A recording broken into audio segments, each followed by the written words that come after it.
Bienvenue à toutes et à tous. Ce soir, on analyse Spider-Man No Way Home.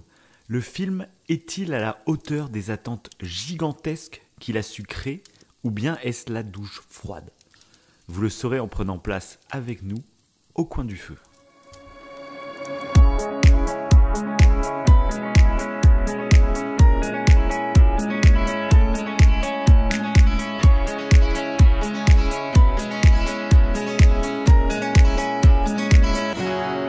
Bonjour, bonsoir, je suis Davin, il est Wivo, et ça y est, Spider-Man No Way Home est sorti, on a été le voir, et c'est l'heure de vous donner notre avis. Et Monsieur Wivo, est-ce que ça va bien? Très très bien. Ça va très très bien comme d'habitude, hein. À chaque fois qu'on fait une petite émission, on est dans un bon mood. C'est clair. Pour partager un peu du bonheur, généralement. C'est ça. À part aujourd'hui, où je vais cracher ma haine sur Spider-Man. Voilà. Non, pas du tout. La hate a envahi commence. ton cœur. La hate a envahi ton cœur. C'est Et rare. tu vas être très violent. Je vais être aigri. C'est ça. Tout ça pour un mauvais choix de salle de cinéma. Mais bon, on y Ça, on va reviendra en plus parler. tard. On va en parler, On va mais en parler. c'est On va très en parler. très intéressant. Ce qui s'est passé autour de ce film, je trouve que c'est vraiment un cas d'école particulier. Parce que du coup, moi, j'ai été voir 2 fois le film.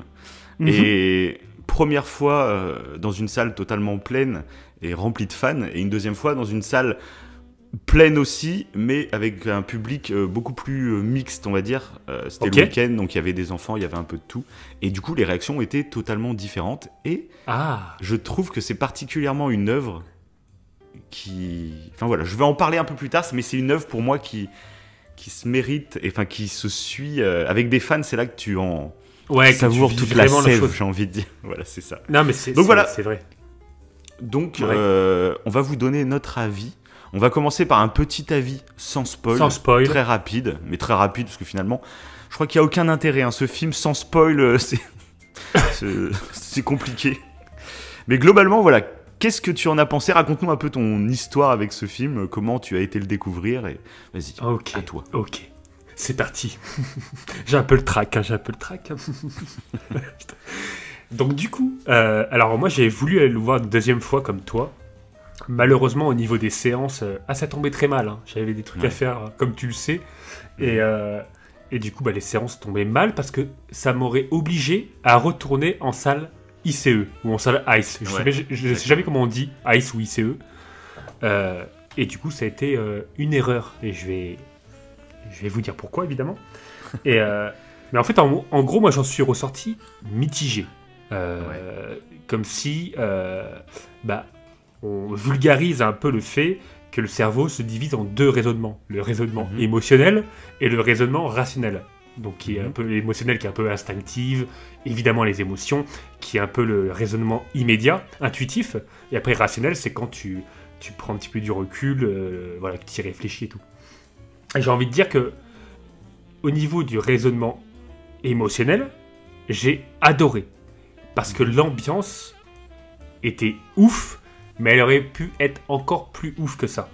Et ça, je pense que du coup, en sachant, surtout toi quand tu me l'as raconté, que c'était pas aussi ouf qu'en fait je m'y attendais, et pas que j'étais aigri, mais du coup, peut-être que je me suis concentré plus sur le côté profond du film, et c'est là que j'étais un petit peu déçu, parce que toi comme moi, on s'est fait toute la trilo de Sam Raimi avant Spider-Man, dans l'optique que peut-être il allait revenir, selon les rumeurs, peut-être que aussi Andrew Garfield allait revenir, donc on s'est fait... Toi, tu t'es fait d'ailleurs les deux films d'Andrew Garfield. Ouais, du coup, ouais. Et j'ai tellement bien fait. Je t'en parlerai tout à l'heure, mais...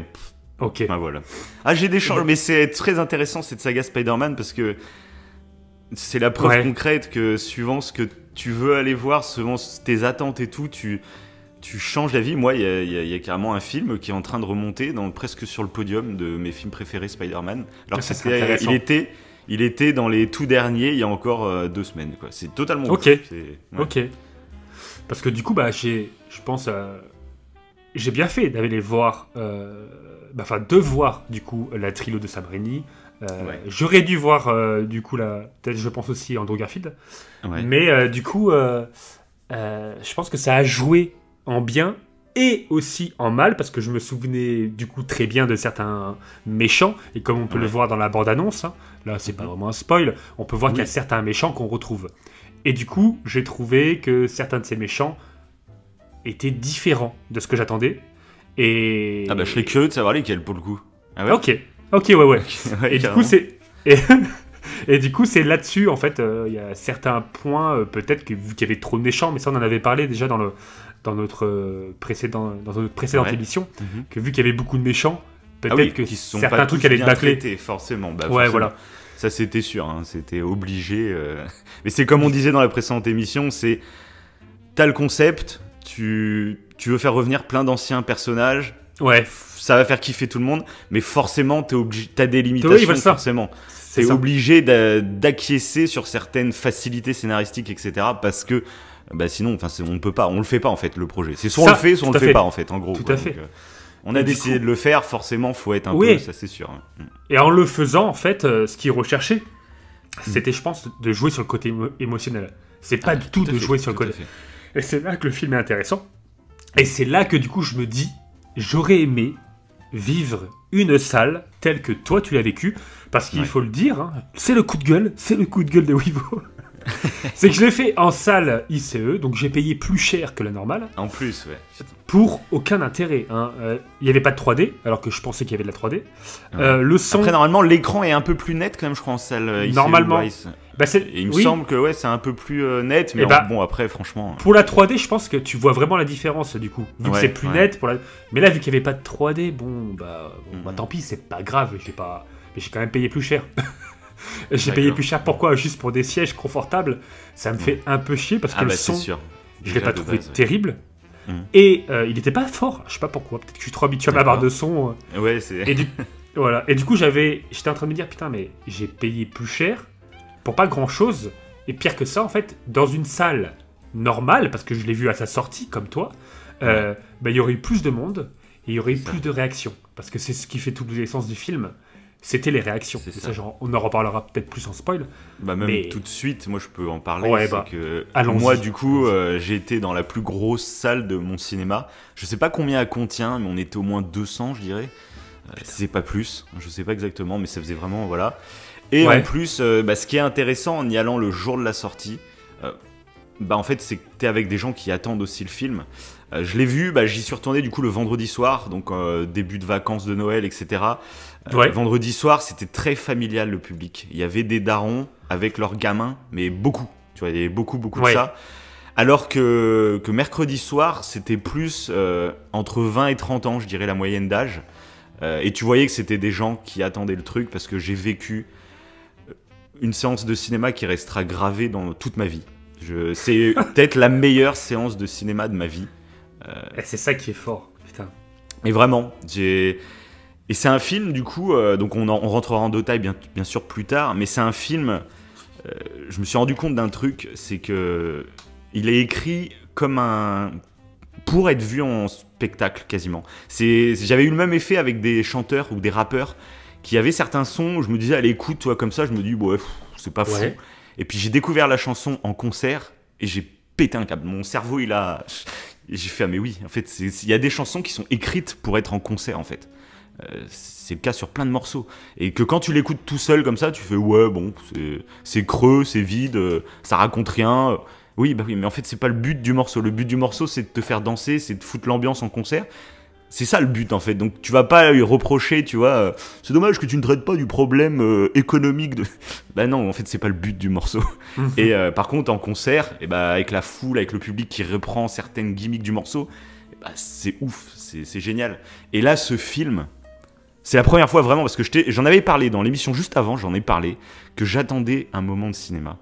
Comme j'ai pu vivre donc, dans Rogue One, j'en parle souvent, ce moment, donc je ne vais pas spoiler Rogue One, mais globalement, il y a une apparition à la fin du film d'un personnage très connu qui a fait que moi, à ma séance de cinéma, quand j'y avais été, le public s'était mis à frapper, à gueuler, enfin c'était ambiance de truc de foot, et j'avais trouvé ça génial. Et j'avais revécu ça un peu, mais différemment, pareil dans Star Wars 8, à un moment, il y a un grand silence Il y a un vaisseau, en gros, il y a plusieurs vaisseaux qui explosent, mais il y a un gros silence. Et là, pareil, j'avais vécu un moment où il n'y avait plus un bruit, plus personne ne parlait dans la salle. Tu sais, on était genre 200, mais personne ne parlait, tout le monde était... Et ça aussi, c'était un vrai moment de cinéma. C'est des moments que tu peux pas vivre tout seul devant ta télé. Et c'est ça que je kiffe quand je vais au cinéma. Moi, c'est assister à quelque chose qui... voilà. Tu sais à quoi ça me fait penser? Moi, en fait, ça, c'est un peu comme quand tu vas voir un match, que ce soit de foot, de basket, enfin, un événement sportif sur place. T'as l'effet de foule, t'as l'ambiance, t'as tout ça. Et ça change tout. Tu vas... Ça, comment dire, ça... Ouais, tes émotions vont être exacerbées parce que ça chante, ça machin. T'as le phénomène de groupe, c'est beaucoup plus fort, c'est ça. Mais même là, ce que je veux dire avec ce film, donc je vais le faire sans spoiler, j'en rentrerai en détail sur ce côté très chaud, très spectacle du film, dans la version spoil où ça sera beaucoup plus simple d'expliquer les trucs. Mais là, pour les sans spoil, de toute façon, même c'est peut-être trop tard maintenant. Je pense que tous les fans ont été voir le film, donc maintenant c'est peut-être fini. C'est pour ça que vous verrez la vignette de cet épisode, j'ai mis merci pour ce moment. Parce que pour moi, c'était un moment. C'était quelque chose que je pourrais pas revivre avec ce film, c'est sûr, c'est impossible. C'est fini, à mon avis, les fans, tout le monde est au courant. Là, on vous fait sans spoil au début, mais globalement, tout le monde est à peu près maintenant au courant de ce qui se passe dans le film. Enfin, des gros trucs qui se passent dans le film. Donc c'est fini maintenant. À mon avis, les salles, on vivra pas ça. Et du coup, donc faut aimer, faut y aller en se disant j'ai envie de vivre un peu une ambiance comme ça. Parce que si vous y allez en disant oh ils me font chier ceux qui gueulent là, c'est bon, laissez-moi apprécier le film. Je suis avec mon petit verre de vin. Ouais. ça ne marche pas. C'est pas du tout le délire, ça c'est clair. Oui, et puis c'est pas des hurlements. Non, parce que là, moi, il y avait vraiment un rythme. Enfin, j'ai jamais vu que ça. C'était vraiment, il y a des limites, il y a des moments du film où j'avais l'impression d'être un stand-up avec un artiste. J'avais l'impression que les acteurs étaient dans la salle, ils avaient un micro et puis ils discutaient entre eux. Et putain, comme s'ils étaient là. Je sais pas l'impression que ça m'a fait. Il y avait une telle symbiose avec le public. J'ai trouvé ça ouf. Il y a eu des moments de tension. Moi, je te dis, dès le début du film, pour savoir que la salle est chaude, c'est que dès que les lumières se sont arrêtées et qu'il y a les premiers mots ça débute avec c'est Jonah Jameson qui parle au micro, il n'y a pas d'image, les gens ont applaudi déjà d'entrée.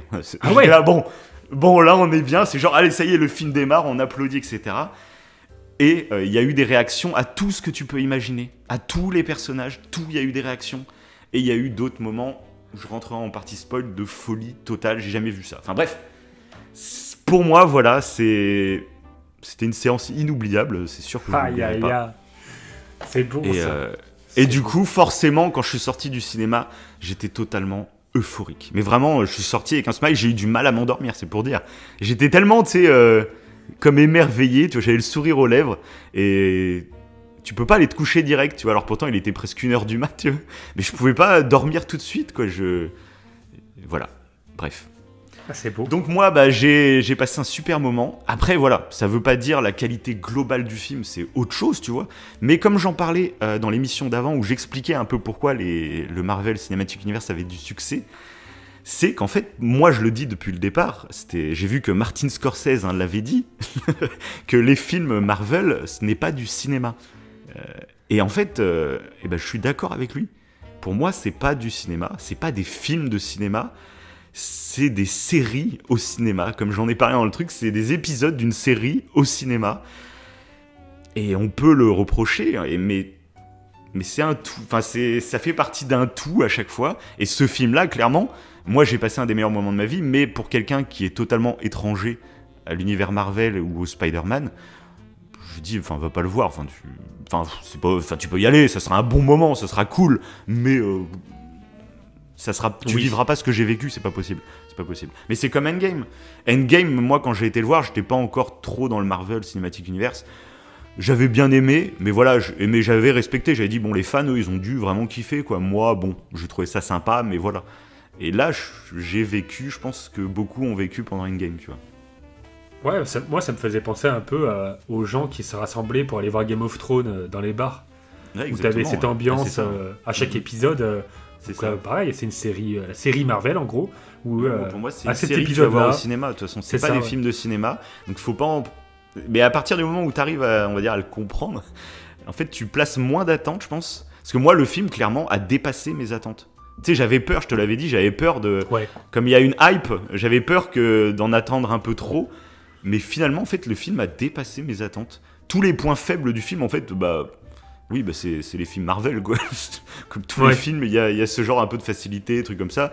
La réalisation, elle est jamais folle, hein, dans les films Marvel. On n'est pas sur du Snyder dans la Snyder Cut, tu vois. Je le sais, quoi, en fait, mais je m'attends pas à ça.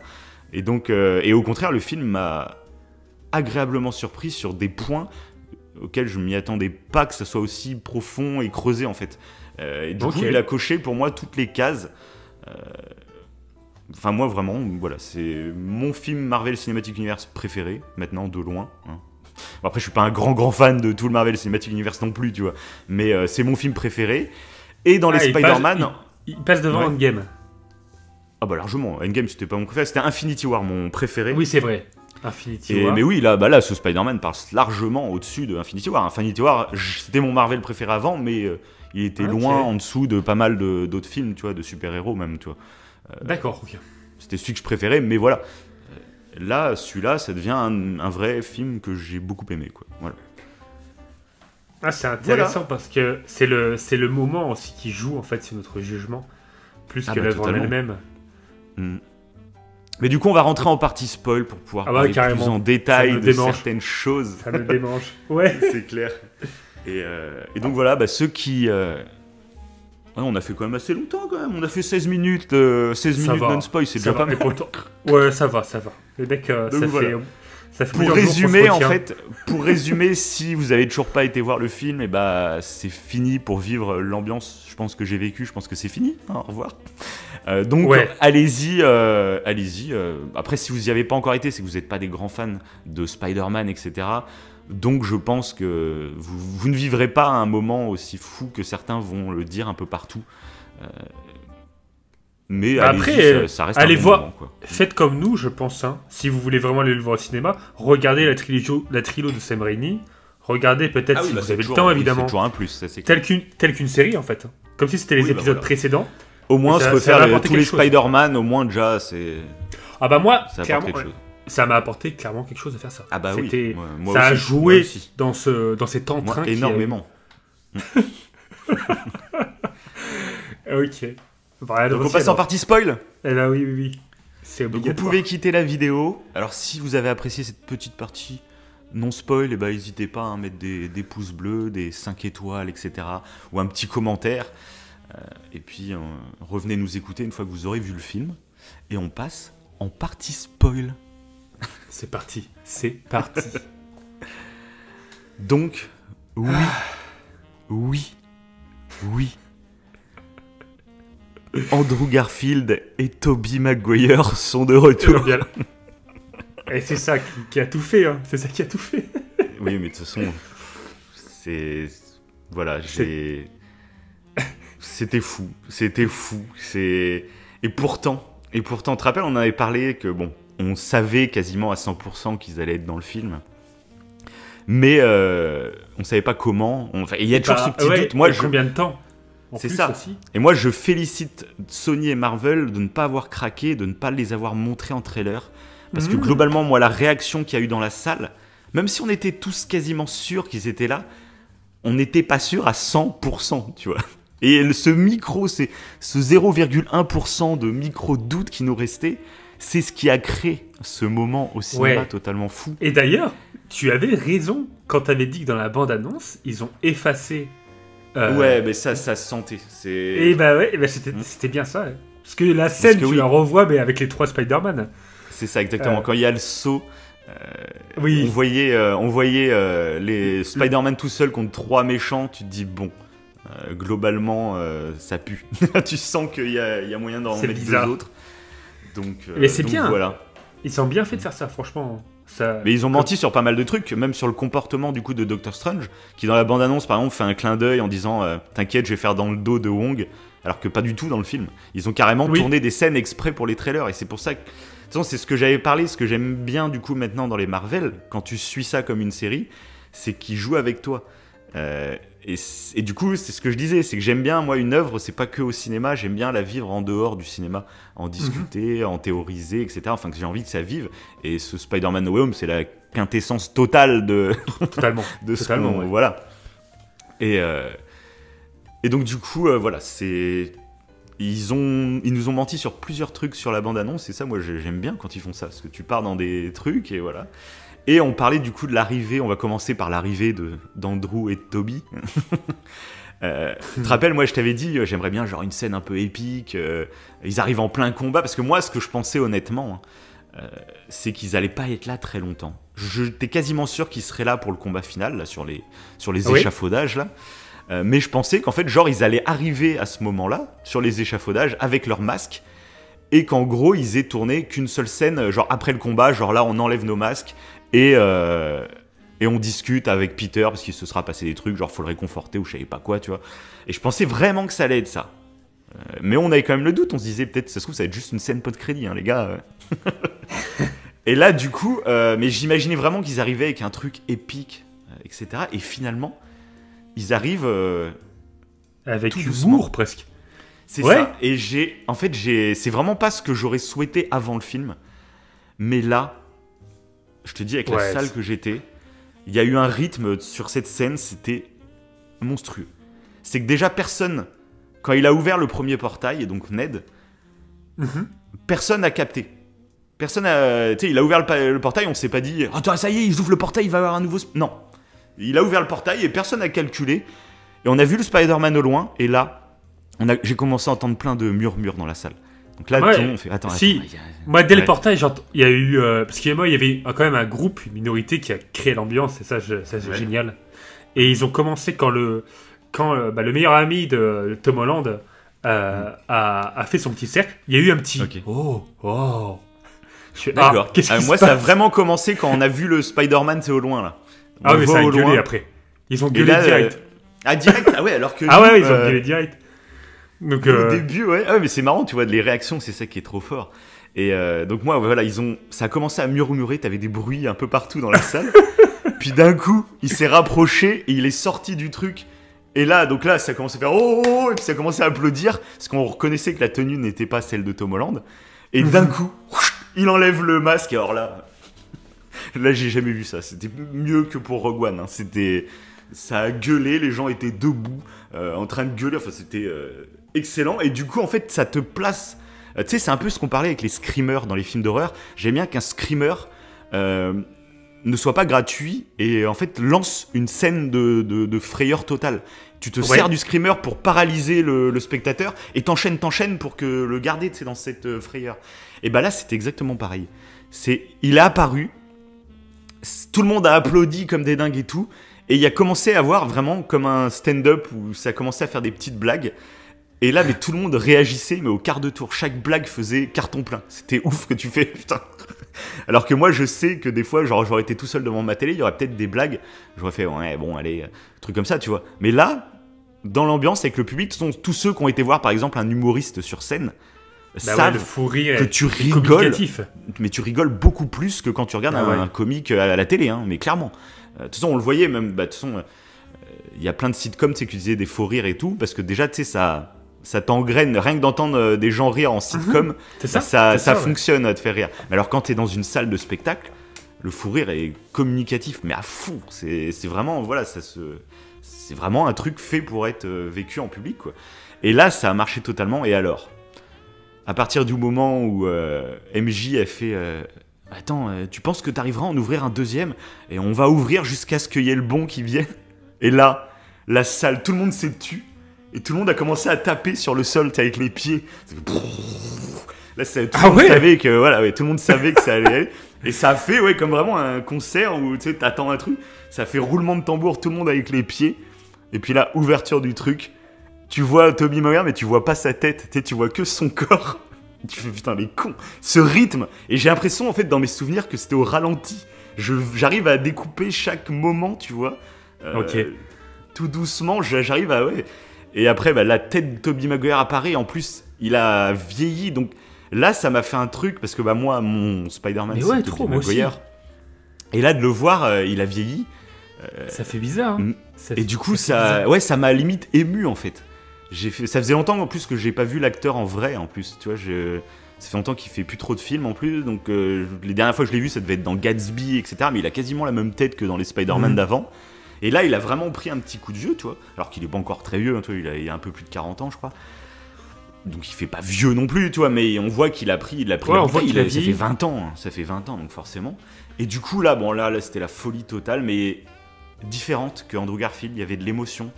Et moi, en plus, j'ai eu des frissons, Et puis alors, ce qui est génial, c'est que moi, j'ai été le voir en VF, le film, et c'est les mêmes VF qu'à l'époque. Donc c'est Donald Renew, hein, pour Andrew Garfield. Donc là, pareil, ce qui me touche beaucoup, c'est que... je trouve que l'histoire de Donald Renew est un peu la même que celle d'Andrew Garfield. C'est ça qui est ouf. En plus, je trouve que les deux se ressemblent. Quand je vois Andrew Garfield, je reconnais le visage de Donald Renew. Je sais pas... vraiment, pour moi, les deux, c'est limite les mêmes, quoi. Et ils ont quasiment la même histoire. C'est que Donald Renew, c'est un grand fan depuis tout petit de Spider-Man. Et le jour où on l'a appelé pour jouer Andrew Garfield... Enfin, il faisait Andrew Garfield, et quand Andrew Garfield a signé pour Spider-Man, pour lui, c'était un rêve, tu vois. C'était, je vais incarner Spider-Man au cinéma en doublage, quoi, tu vois. Et là, on le sait, hein, les 2 épisodes The Amazing Spider-Man ont moins marché. Et du coup, ils ont coupé pour le balancer du coup dans le MCU, Spider-Man. Et du coup, je sais que Donald Renew, je regarde pas mal ses émissions. Il fait une émission qui s'appelle Stream VF sur sa chaîne YouTube, où il invite des comédiens de doublage et ils discutent de jeux vidéo, de cinéma, enfin tout ça. Et il en parle souvent, que Spider-Man, c'était un peu un de ses rôles de sa vie. Il a adoré du coup participer au jeu sur PS4. C'est lui qui double le Spider-Man dans PS4 et il s'est donné à 100%. On en avait déjà parlé, c'est totalement fou. Oui. Avec l'équipe de direction artistique, ils ont pu réécrire beaucoup de blagues pour les localiser en français, donc avec des références aux inconnus, à des mèmes d'internet français. Enfin, le jeu Spider-Man est en partie aussi génial grâce à Donald Renew et sa passion qu'il a influé au truc.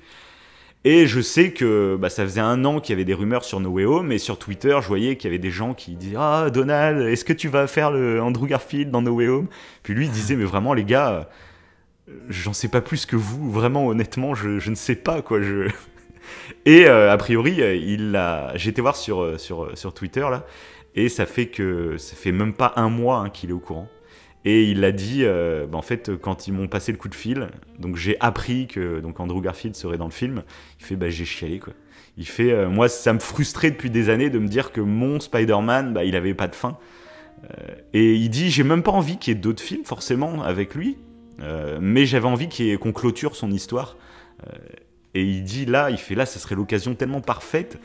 Et je trouve ça sent, alors je sais pas si c'est moi qui fais le truc, mais je trouve que Andrew Garfield, dans ce film, et donc Donald Renew à la VVF, je trouve qu'il crève l'écran un peu. Je trouve, je sais pas toi ce que t'as ressenti par rapport à Andrew Garfield sur ce film. Après, les The Amazing, tu les as pas vus depuis leur sortie, toi, quasiment. Donc c'est pas pareil.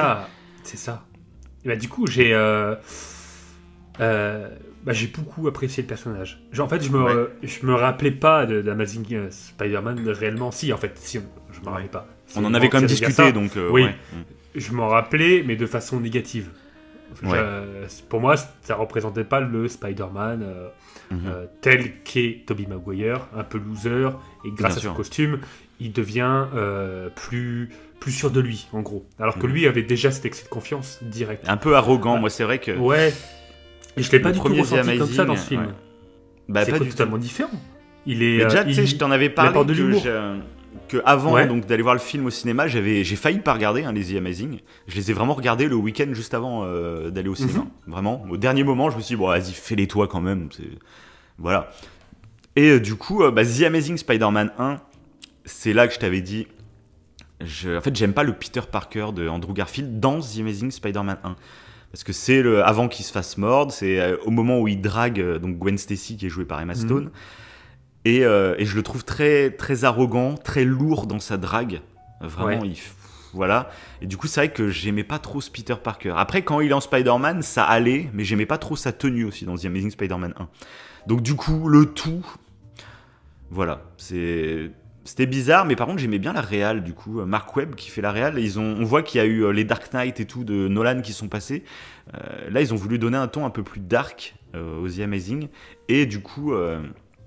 ça j'aimais bien, mais du coup, pareil, dans le côté dramatique, ils allaient pas trop loin, je trouvais. Et par contre, j'ai revu The Amazing Spider-Man 2. Et là, en fait, il est en couple avec Gwen Stacy, donc il n'y a plus ce côté Peter Parker un peu dragueur. Il n'y est plus. Donc le Peter Parker est plus agréable. C'est pas mon Peter Parker préféré, on va dire. Mais il passe beaucoup mieux. Et du coup, par contre, en Spider-Man, il a une nouvelle tenue que je trouve génialissime. Qui est, je pense, un peu inspirée des Ultimate Spider-Man avec les yeux un peu plus gros. Et je kiffe beaucoup la tenue dans le 2. Et du coup, en fait, j'aime beaucoup le Spider-Man dans le 2. Et puis, il y a un moment vraiment de drame, donc avec la mort de Gwen Stacy à la fin. Tu sais, je t'avais parlé que la fin, du coup, ça me frustrait un peu parce qu'il y avait cette période où il vivait un choc avec la mort de Gwen Stacy et il arrêtait d'être Spider-Man pendant plusieurs mois. Sauf que cette période, on l'avait en ellipse, on la vivait pas vraiment, on savait pas ce qu'il traversait et tout. Et à la fin du film, il y a Rhino qui arrive en ville. Et donc, c'est une scène finalement que j'ai trouvée très touchante en la revoyant. C'est que Spider-Man, il est plus là depuis des mois et des mois. Et du coup, les malfrats commencent à reprendre un peu le pouvoir dans la ville. Et là, il y a Rhino qui arrive. Et du coup, tu vois tous les adultes, on va dire, qui sont apeurés, qui n'osent rien faire, ils s'en remettent aux policiers, etc. Et c'est un petit dans la foule qui a le déguisement de Spider-Man qui réussit à s'échapper de sa mère et qui va juste devant le Rhino. Et alors c'est assez touchant parce que sa mère, elle pète un câble, elle hurle, parce qu'elle dit mais il va se faire buter, tu vois. Et les flics osent pas s'approcher parce que le Rhino, il tire à la mitraillette dès qu'il s'approche. Donc t'as le tout petit qui a une tête toute mignonne avec son petit déguisement de Spider-Man qui est prêt à affronter le gros Rhino. Et du coup, là, c'est là que Andrew Garfield débarque. Intervient, ouais. C'est ça, et il lui dit vas-y rentre, je vais m'en occuper, etc. Et du coup moi sur le coup, c'est ça l'importance de l'interprétation que tu as d'un propre film face à ce qu'il est vraiment. Et quand t'as pas de suite en plus, t'es vraiment à l'interprétation même. Et je me suis rendu compte grâce à No Way Home que j'avais une mauvaise interprétation de la fin. Et c'est ça que j'ai kiffé dans No Way Home, c'est qu'il a apporté des réponses que j'ai surkiffé. Parce que là, à la fin, moi je me disais, voilà, il a passé sa phase de deuil et ça y est, il redevient Spider-Man, et tout est beau, tout est rose, etc. Et dans No Way Home, il dit à Tom Holland, il dit que moi, quand Gwen Stacy est morte, j'ai sombré. Et j'ai repris mon costume, mais en fait, je retenais plus mes coups. Et là, je trouvais ça génial. Ça, c'est génial. Et du coup, en revoyant la fin, en fait, oui, ça colle totalement. Parce que carrément, en fait, la dernière scène de The Amazing Spider-Man 2, il saute contre Rhino, il récupère une plaque d'égout, il fait 3 tours avec sa toile et il lui balance pleine gueule et ça coupe. Avec la plaque d'égout qui t'arrive en pleine gueule, genre, voilà. Et là, j'ai fait, ah oui, c'est vrai qu'il a jamais été aussi violent. Et là, j'ai fait, mais en fait, ça colle trop. Et tu te dis, du coup, en fait, la fin, je la vois différemment. Je la vois plus comme, ça y est, j'ai été en deuil et puis c'est fini, allez, je reviens au service. Maintenant, je la vois. Je reprends du service, mais j'ai mon petit côté dark qui est là, et maintenant j'ai envie de faire payer tous ces malfrats, on va dire. Et du coup, t'imagines une suite avec un Spider-Man un peu plus dark, qui, comme il dit dans No Way Home, qui retient plus ses coups, et où il a une période vraiment sombre, et du coup... À la Batman, presque. Ouais, quasiment, ça... Alors, peut-être pas aussi dark, enfin, on n'en sait rien, du coup, on n'aura sûrement jamais c'est ça. On n'aura jamais... On ne verra jamais. De film là-dessus, mais du coup, voilà... Ce qui me freinait dans ce film, c'était ça, et maintenant, j'ai plus le frein. Et du coup, The Amazing Spider-Man 2, grâce à No Way Home, parce que je trouve, niveau réalisation, voilà, No Way Home est très... Même s'il y a des bonnes scènes, je trouve, dans No Way Home, mais il est très classique, mais comme tous les films Marvel, en fait. Même les Endgame et Infinity War, ils ont une réalisation très classique, hein, ça sort... C'est pas un truc, c'est pas pour ça, voilà. Un peu à l'eau de rose, j'ai envie de dire. C'est pas très... Alors encore que là, il y a quand même une partie un peu dramatique. Mais je parle de la réalisation. Je parle pas de la scénarisation, je parle de la réalisation. C'est-à-dire, dans The Amazing Spider-Man, clairement, j'y ai vu des inspirations à la Zack Snyder. Il y a énormément de ralentis, il y a énormément de contrastes dans les images, dans les couleurs. Genre, il y a une scène à Times Square contre Electro. Elle explose quasiment toutes les scènes de tout le Marvel Cinematic Universe, en termes d'âme à la scène, en termes d'effets spéciaux, etc. D'accord. Je trouve que c'est une scène qui a vraiment une âme, et il y a des ralentis, donc ça, on aime ou on n'aime pas, mais moi, depuis Snyder et la Snyder Cut, etc., j'aime bien les scènes avec des ralentis, et je trouve, pour Spider-Man, ça s'y prête vraiment bien. Et je t'invite vraiment, en fait, maintenant, à regarder The Amazing Spider-Man 2. Ah j'ai envie. Juste pour la réalisation, en fait, tu vas voir la différence, je trouve. Oui. Mais c'est ce qu'on disait de façon dernièrement, c'était la qualité du MCU, c'est que maintenant, grâce à ce film, je me suis tapé toute la trilogie de Sam Raimi pour regarder Spider-Man No Way Home, et j'ai adoré du coup ce truc, ce délire.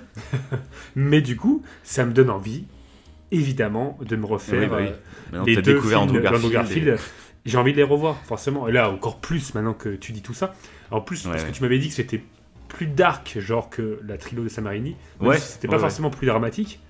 Mais là, je pense que ça va ajouter du drama, parce que j'ai la suite. Bah, je te jure, comme un préquel, en fait. Alors, c'est con, parce que maintenant, tu sais, enfin, tu les as déjà vus il y a longtemps. Oui. Donc, mais tu te rappelais plus forcément, par exemple, de la mort de Gwen. Ah, pas du tout, mais le 2, je me rappelle pas du tout. Electro m'avait pas du tout marqué. Ouais, donc, d'accord. Donc, il va falloir ça va être intéressant, du coup. Ouais, c'est clair, ça va être intéressant. Et de toute façon, c'est ça la force des Marvel, je trouve. Faut pas. Niveau réel et tout, c'est toujours très classique, on va dire. Mais je trouve ils sont très forts dans l'écriture de leurs personnages. Il y en a certains qui vont dire ils évoluent pas, mais comme je t'ai dit, c'est sur la longueur. Leurs personnages évoluent sur la longueur. Et là, par exemple, Tom Holland, c'est l'exemple parfait. Tom Holland, finalement, il a la même évolution de personnage que Tobey Maguire, sauf que lui, il l'a en 3 films. Alors que Tobey Maguire l'a eu en 1 film. Tu vois, tu regardes Spider-Man 1, c'est quasiment la même évolution pour Tom Holland, au niveau de ce qu'il a ressenti, au niveau de la perte d'un être cher qui va remettre en cause un peu ta façon de voir le monde, etc. Et Tom Holland l'a vécu du coup, mais en 3 épisodes. Mais ça, c'est Marvel Cinematic Universe, ils sont là pour faire des trucs dans le temps. Donc oui, ça va s'étirer et certains films peuvent paraître creux quand tu les prends tout seul. C'est comme ça. Ça, on le sait en fait. Donc t'acceptes ou pas le contrat, on va dire, quand tu vas dans la salle de cinéma, quoi.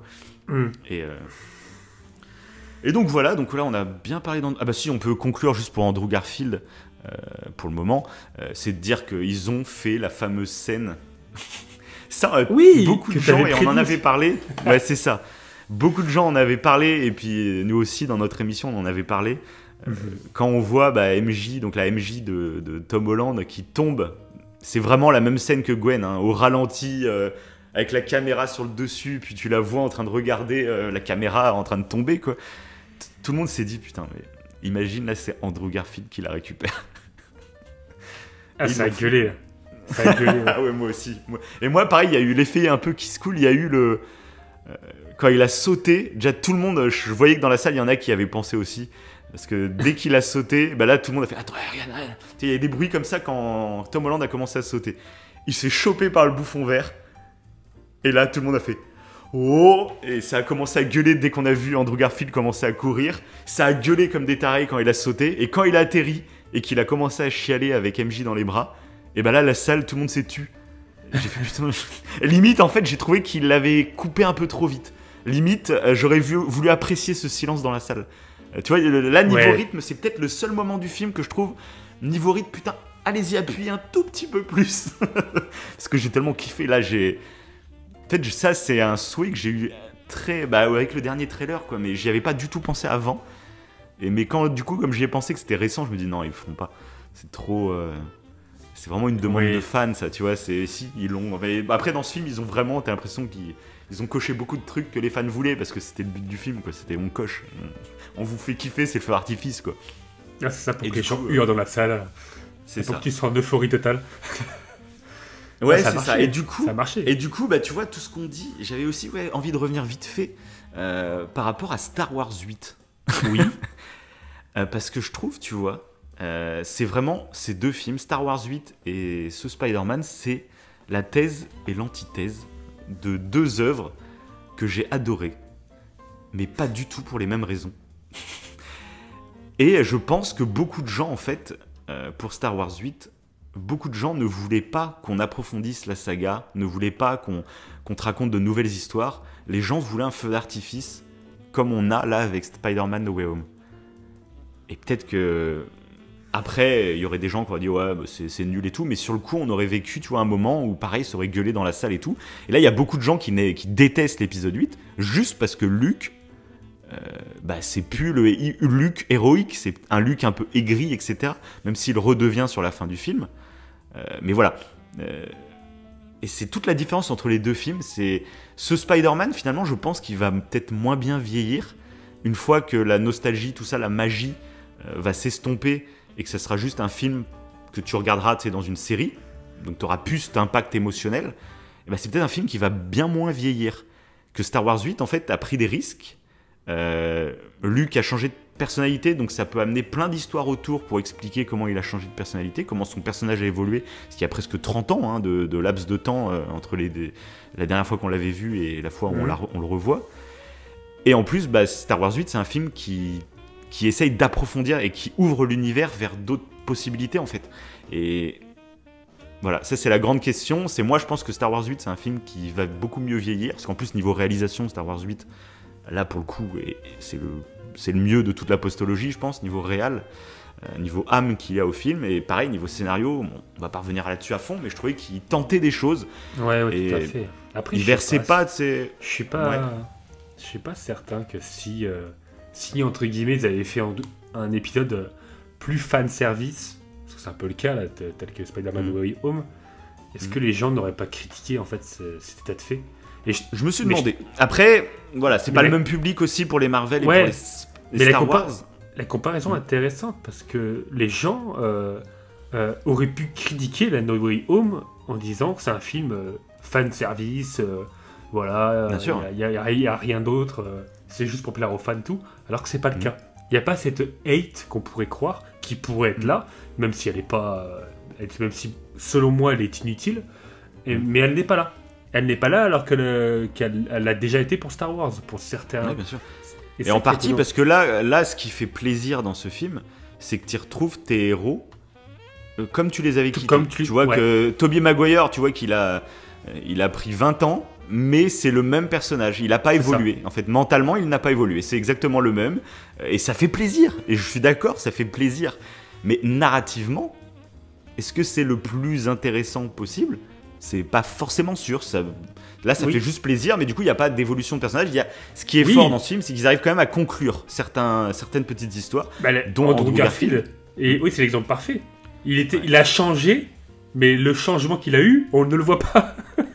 Quand il était dark, en fait, quand il était dark, on l'a pas vu, c'est ça. Il nous raconte qu'il a, en plus c'est ça, ouais. Mais tu retrouves du coup tu retrouves le même que tu as vu auparavant. Ouais, pareil, tous les méchants, tu les retrouves en fait dans le même mood, vraiment. En plus, donc c'est ça que j'étais curieux de savoir. C'est dans ton débrief là, tu disais qu'il y avait des méchants que tu trouvais qu'ils avaient changé de personnalité. Donc ça, j'étais assez curieux de savoir. Vas-y. C'était en particulier en fait l'homme sable. Alors pas qu'il a forcément changé de personnalité, mais j'ai pas compris pourquoi l'homme sable devenait méchant en fait. J'ai trouvé que le fait qu'il devienne méchant n'était pas ultra cohérent. Pour pas mourir tout simplement. En fait, mais c'était pas sûr qu'il meure. Vu que pour Octopus, il avait en partie réussi à le soigner, Tom Holland, là l'homme sable c'était pas sûr qu'il meure. Il y avait aucune certitude. Donc je trouvais qu'il est devenu... parce qu'à la base, c'est quelqu'un qui n'est pas mauvais. L'homme sable, je trouve qu'il est devenu mauvais. Il l'est pas dès le début du film. Il l'est pas dès le début du film. C'est vraiment au moment où le bouffon révèle son vrai visage et on dirait un vrai Joker. Merdier, que là, en gros, l'option, ça devient de... en fait, on va pas vous aider, on va appuyer sur le bouton pour vous renvoyer et puis vous allez mourir en rentrant. Et du coup, c'est pour ça, il devient pas vraiment méchant, il devient faut pas que je meure, donc faut que je récupère le cube. C'est tout le combat final, quoi, finalement. Ok. Donc, bon, après, de toute façon, il fait partie, clairement, l'homme sable fait partie des personnages comme le lézard. C'est les deux, je trouve, méchants qui sont vraiment en retrait. Et ce que j'ai remarqué, alors, je connais pas du tout les conditions de tournage, du coup, comme il y avait un gros secret, peut-être on en apprendra un peu plus par la suite. Mais clairement, l'homme sable et lézard, en le regardant en plus le film une deuxième fois, en fait, ils ont utilisé... déjà, l'homme sable, il est tout le temps en sable, à part à la fin, quand il se fait genre soigner. Sauf que les plans où... Ouais, non, mais je crois qu'ils ont pas les acteurs. Les plans quand l'homme sable se fait soigner, c'est des plans de Spider-Man 3. J'ai reconnu, à un moment, on le voit derrière une fenêtre, entre des palissades et tout, c'est un plan que j'ai déjà vu dans Spider-Man 3. Pareil pour le lézard, quand il guérit, t'as juste... c'est Tom Holland qui lui parle, je crois. C'est Tom Holland qui lui parle au lézard, et tu le vois en train de faire... Enfin, tu vois l'acteur qui récupère ses traits, mais il prononce pas un mot. T'as pas une seule fois la voix de l'acteur en vrai. On l'entend parler, mais quand il a sa voix de lézard, donc très modifiée. Et du coup, je pense qu'ils n'ont pas eu les 2 acteurs. Je ne sais absolument pas pour quelle raison. Parce qu'à mon avis, c'est pas niveau thune. Donc je sais pas pourquoi ils les ont pas eu. C'est pour ça que je trouve que c'est les 2 personnages qui sont le moins travaillés. Parce que pareil, on pourrait dire le lézard. Ouais, lézard, pourquoi il reste en lézard. Par exemple, pourquoi il reste en lézard? Parce que dans le film, on voit qu'il retrouve sa forme humaine au bout d'un moment. Donc là, il reste quand même très longtemps en mode lézard. Donc, il voulait réellement que tout le monde soit en lézard? Ça, je me rappelais pas. Oui, exactement. Ah oui, si, totalement. C'est la fin de The Amazing Spider-Man 1. Il est en haut de la tour. Il veut tout le monde Norman. Ouais, okay. C'est ça. Ouais. Parce qu'il pensait que c'était la future évolution de la race humaine. Ouais, c'est ce qu'il dit vaguement dans No Way Home. Ouais. Ils en parlent très rapidement. Ok. Parce que du coup, moi, c'est ce qui m'a vraiment plu dans ce film, c'est justement la continuité avec les méchants.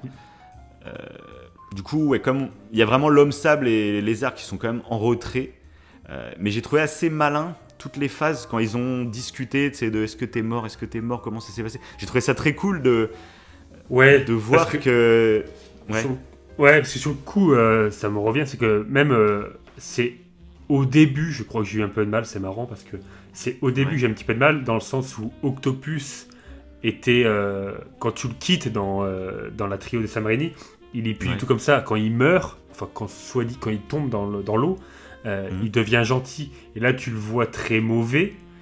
T'apprends. Non, il est pas gentil quand il meurt à la fin. Pendant un laps de temps, en fait, il réussit à chasser les voix de sa tête. Mais il est pas totalement guéri. Il y a toujours la puce qui est niquée derrière. Et la puce, à la fin de. La puce était encore là? Ouais, non, elle était guérie. Elle était cassée, en fait. Elle était plus là. C'est pour ça qu'il est devenu méchant. Elle était plus là, la puce. Elle était pétée. Et à la fin de Spider-Man 2, en fait, il discute avec Peter. Et en gros, c'est comme si son lui gentil, enfin son lui normal, réussit en fait à chasser les voix pendant quelques secondes et il en profite pour se sacrifier. En fait. Alors que là, dans No Way Home, il est réparé. Ouais, c'est intéressant ça. Dans No Way Home, du coup, il est réparé par Tom Holland. Ouais, c'est ça, exactement. Et là, on retrouve, et ce que j'ai trouvé très bien, c'est que, alors ce qui est assez fou, c'est que je sais pas si t'as vu l'acteur Molina, il a plus du tout cette tête en fait. Là, ils l'ont vraiment travaillé en motion capture, ou je sais pas comment ils ont fait. Mais l'acteur, lui, pour le coup, a vraiment pris 20 ans, et puis il était déjà beaucoup plus âgé, donc il a vraiment pris un coup, là. Ça aurait vraiment fait bizarre, et je trouve que ça se remarque pas trop dans le film. Ah non. Dans le film, ça colle vraiment bien, quoi. Ouais. Et je trouve que moi, j'ai adoré son rôle, parce que j'ai adoré, en fait, le retrouver quand il est redevenu gentil. Molina le joue super bien, je trouve que c'est encore la même VF en plus, donc ça c'est génial. Ah oui, tu le ressens quand il redevient visage, sympa. Ouais, il retrouve le visage du début, c'est ça. Ouais. Et il y a des discussions avec Tobey Maguire, c'est la fameuse scène où ils discutent ensemble et il y a la musique de Danny Elfman dans la trilogie de Sam Raimi qui passe en arrière, puis ils discutent tous les deux et puis t'as Octopus qui lui fait alors, qu'est-ce que tu racontes, Peter, ou je sais pas, un truc comme ça. Et Peter fait un gros clin d'œil à une phrase qu'il avait dit dans Spider-Man 2 où il répond écoute, j'essaye de faire de mon mieux, ou un truc comme ça. Il dit une phrase, c'est exactement la même qu'il dit dans Spider-Man 2. Et donc là, ça fait écho, ça fait genre, toujours pareil, j'essaye de faire de mon mieux, tu vois. Et avec la musique derrière, là, moi j'étais en PLS dans la salle, j'étais.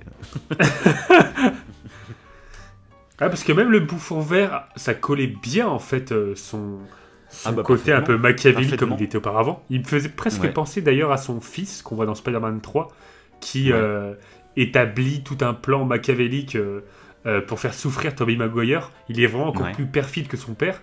Et là, dans No Way Home, le père devient aussi perfide que le fils dans Spider-Man 3. Je sais pas si tu as suivi, mais il y a c'est vrai. Ils accentuent beaucoup sa double personnalité en plus là, je trouve. Totalement. Et William Dafoe, du coup, je trouve c'est un masterclass niveau jeu d'acteur. Il est à fond. Il est à fond dans le rôle. Il a vraiment une gueule, je trouve. C'est une gueule qui limite en fait pourrait faire. Il en fait trop, tu vois. Mais en fait, je trouve que ça colle tellement bien au personnage. Quand il sourit, tu vois, avec toutes ces... Il a vraiment une forme de visage très particulière, avec des joues très creuses et un sourire qui le marque vraiment sur le visage. Et je trouve qu'il le fait à fond. Tu sais, tu pourrais dire, non, fais-en pas trop, faut pas que t'aies une gueule de clown ou je sais pas quoi, tu vois. Et non, il s'en fout, il y va à fond. Et le personnage, en fait, en devient presque effrayant, je trouve. Ouais, totalement. Ah ouais. Et c'est parce que la scène où il redevient, on va dire, méchant, c'est que beaucoup ont dit que la réalisation, c'est très classique. Mais je trouve qu'il y a quand même des scènes, moi, qui m'ont vraiment marqué, tu vois. Et de le revoir une deuxième fois, tu sais, t'apprécies peut-être aussi plus certaines scènes. Et je sais que moi, la scène de baston avec le bouffon vert, où il passe étage par étage et tout. Alors, on l'a déjà vu dans d'autres films, hein, c'est pas une invention totalement originale. Mais je trouve c'est une très bonne scène de combat, en fait. Hein. Très violente. On n'était pas habitué à ce genre de violence, je trouve, dans les Spider-Man de Tom Holland. Là, c'est vraiment le moment où la trilo devient un peu dark. Et tu sais, c'est ce que j'avais parlé, c'est que pour moi, il y aurait une première trilo très adolescence, très teen movie, et que ça basculerait sur la deuxième trilo qui serait plus adulte. Et j'espérais que ce film, en fait, fasse la transition. Et pour moi, enfin je pense que c'est bon, vous êtes ok. Il y a une belle transition quand même. Et cette scène, je trouve, c'est vraiment le moment où la trilogie bascule en fait. Où en plus, ça se conclut par la mort de Tante May. Et du coup, toute cette scène de combat, moi, je l'ai trouvée vraiment cool. Je dirais pas que c'est celle qui va marquer ma vie. Ça m'a totalement chamboulé, mais je l'ai trouvée très très cool. Et je trouve qu'il y a plusieurs scènes comme ça dans le film. Je sais que la scène avec Doctor Strange, même si voilà. Ça, c'est le problème du Marvel Cinematic Universe. Doctor Strange, dans ce film, ils l'ont clairement nerfé. Hein. Parce que le mec, normalement, il fout une branlée à Spider-Man sans aucun problème. Mais ça on le sait, dans le Marvel Cinematic Universe, c'est toujours pareil. C'est pareil, sinon tout le monde aurait pu foutu... Normalement, Doctor Strange, il fout une branlée totale à Thanos, tu vois. C'est toujours pareil, c'est... Forcément, quand tu fais des univers comme ça avec plein de gens qui ont des pouvoirs, en fait, soit tu les nerfs dans leur propre film, soit quand il y a une réunion, forcément, faut que tu rééquilibres un peu, sinon tu peux rien raconter, en fait. Donc ça, pareil, ça fait partie des contrats que tu signes en allant voir le MCU. Tu sais que c'est comme ça. Après, tu l'acceptes ou pas, tu peux trouver que c'est totalement con et incohérent, ok, mais tu sais que tu signes le contrat en y allant. Donc ça, moi, ça me gêne pas, tu vois. Mais clairement, oui, parce que ça m'a pas choqué non plus. Oui. Mais après, toi, ça fait genre longtemps que t'as pas vu Doctor Strange, etc. Tout à fait. Tout à fait. Voilà. C'est un peu comme Ned qui réussit à ouvrir des portails très rapidement. Quand t'as vu Doctor Strange 1, tu te dis bon. Doctor Strange, bon, il a les mains paralysées et tout, donc il met presque 3 ans, je crois, à ouvrir son premier portail. Donc tu vois le délire, quoi. Donc là, tu peux dire, voilà, facilité aussi, même s'il fait une petite phrase genre « Ah, ma grand-mère pense qu'on a de la magie dans la famille ». Et t'as Strange qui dit « Va consulter un médecin ». Oui, c'est vrai. Mais ça aide, tu vois, c'est malin, parce que c'est une petite blague, mais qui fait que « Ah, tiens, il a peut-être un peu de magie en lui, on sait pas trop ». Voilà, donc ça ouvre la porte, voilà, c'est ça. Ouais, il n'y a pas des grosses lacunes scénaristiques après. Hein. Après, moi je trouve la plus grosse facilité, on va dire, scénaristique, finalement, c'est ce qui crée le concept même du film. C'est ce sort qui... Voilà, c'est d'où Doctor Strange va se laisser déranger pendant un sort. Alors que, tu sais, c'est le même Doctor Strange qui a pris la décision de donner la pierre du temps à Thanos parce qu'il savait que parmi les 12 milliards de possibilités de destins différentes, c'est celle-ci qu'il fallait faire. Donc c'est quelqu'un qui mesure les enjeux, etc. Et donc là, c'est très rapide en plus. C'est très rapide. Mais après, c'est ce qu'on disait avant le film. C'est que de toute façon, ce genre de concept, forcément, fallait qu'il y ait des petites facilités. C'est pas des incohérences, pour moi, c'est des petites facilités scénaristiques. Oui, c'est pour que ça aille plus vite. Ouais, tu peux pas le mettre en place sinon ce concept. C'est vraiment un concept pour faire plaisir, donc bon, voilà quoi. Parce que là, concrètement, Tom Holland, s'il aurait réussi à guérir les méchants, si on partait dans ce. Il y arrive d'une certaine manière, de toute façon. Ouais. Mais ça veut dire que ces méchants-là, quand ils vont retourner dans leur univers, ils seront vivants. On est d'accord? Bien sûr. Du coup, je suis curieux en fait. Ça, justement, ça c'est très intéressant parce que ça, j'ai vu des critiques qui critiquaient ça.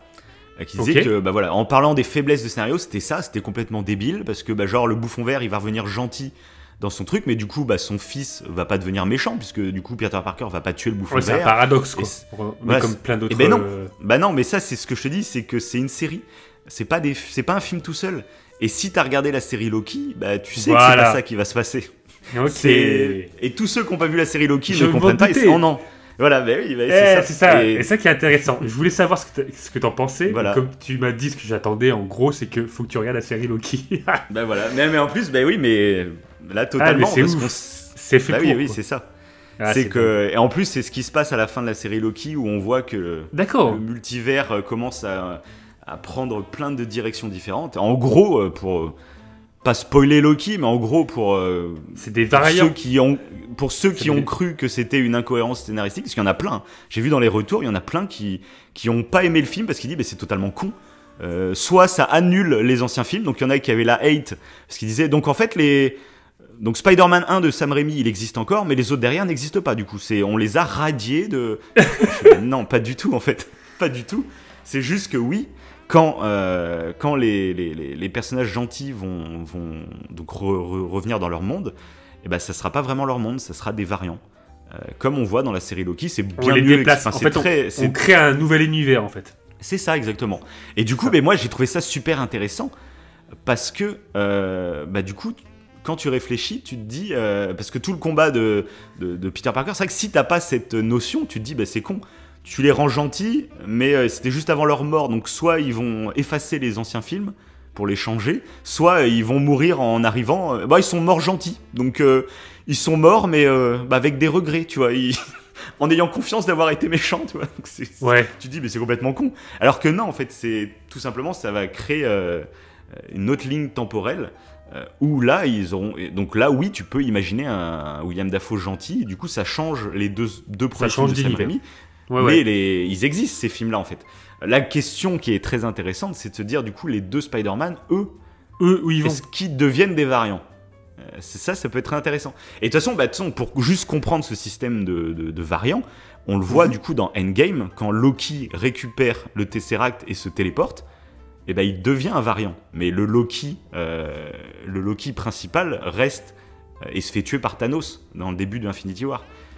Donc, pour quelqu'un qui ne suit pas tout le truc, en fait, ça peut paraître tiré par les cheveux et tout, et peut-être. Mais en fait, quand tu suis, c'est pour ça que je dis c'est une série à suivre. Tout à fait. Tout est cohérent, en fait. Tout est cohérent. Mais oui, par contre, tu vois, c'est ce qu'on disait avant le film. C'est que moi, je me demandais, avec tout ce que expliquait Loki, parce que là, je t'invite toujours à regarder Loki, parce qu'ils arrivent, c'est beaucoup plus en détail. Et justement, ce qui est très intéressant dans la série Loki, c'est qu'en fait, ça devient deux êtres vivants. Un variant, c'est pas juste un double, ça devient une autre personne en fait. Tu fais un choix, donc en gros il y a ta ligne de vie qui se sépare en deux, il y a deux univers qui se créent, avec deux toi qui ont fait ce choix-là, mais si ces deux personnages se rencontrent 10 ans plus tard, ou même un mois plus tard, ils sont totalement différents. Ouais, ils ont totalement la même réalité, enfin ils sont aussi réels l'un que l'autre en fait. Mais du coup, ils sont pas forcément totalement différents, mais... À l'inverse, qu'est-ce qui nous prouve que c'est pas déjà des variants en fait, ceux qui viennent? Peut-être qu'en fait le bouffon vert, même Tobey Maguire et tout, c'est déjà des variants. Ah oui, en gros, Tobey Maguire et tout, c'est vrai. Mais comme on sait pas quel moment ils arrivent, mais après concrètement, je serais assez curieux. Mais toi, est-ce que ça va être traité dans d'autres films ou pas? Ça c'est toujours le mystère. Peut-être c'est ça. Est-ce que c'est des variants dès qu'ils débarquent dans le truc? C'est possible aussi. Ils sont variants dès le départ. Ils deviennent variants forcément. Parce que vu qu'ils arrivent à un moment T où...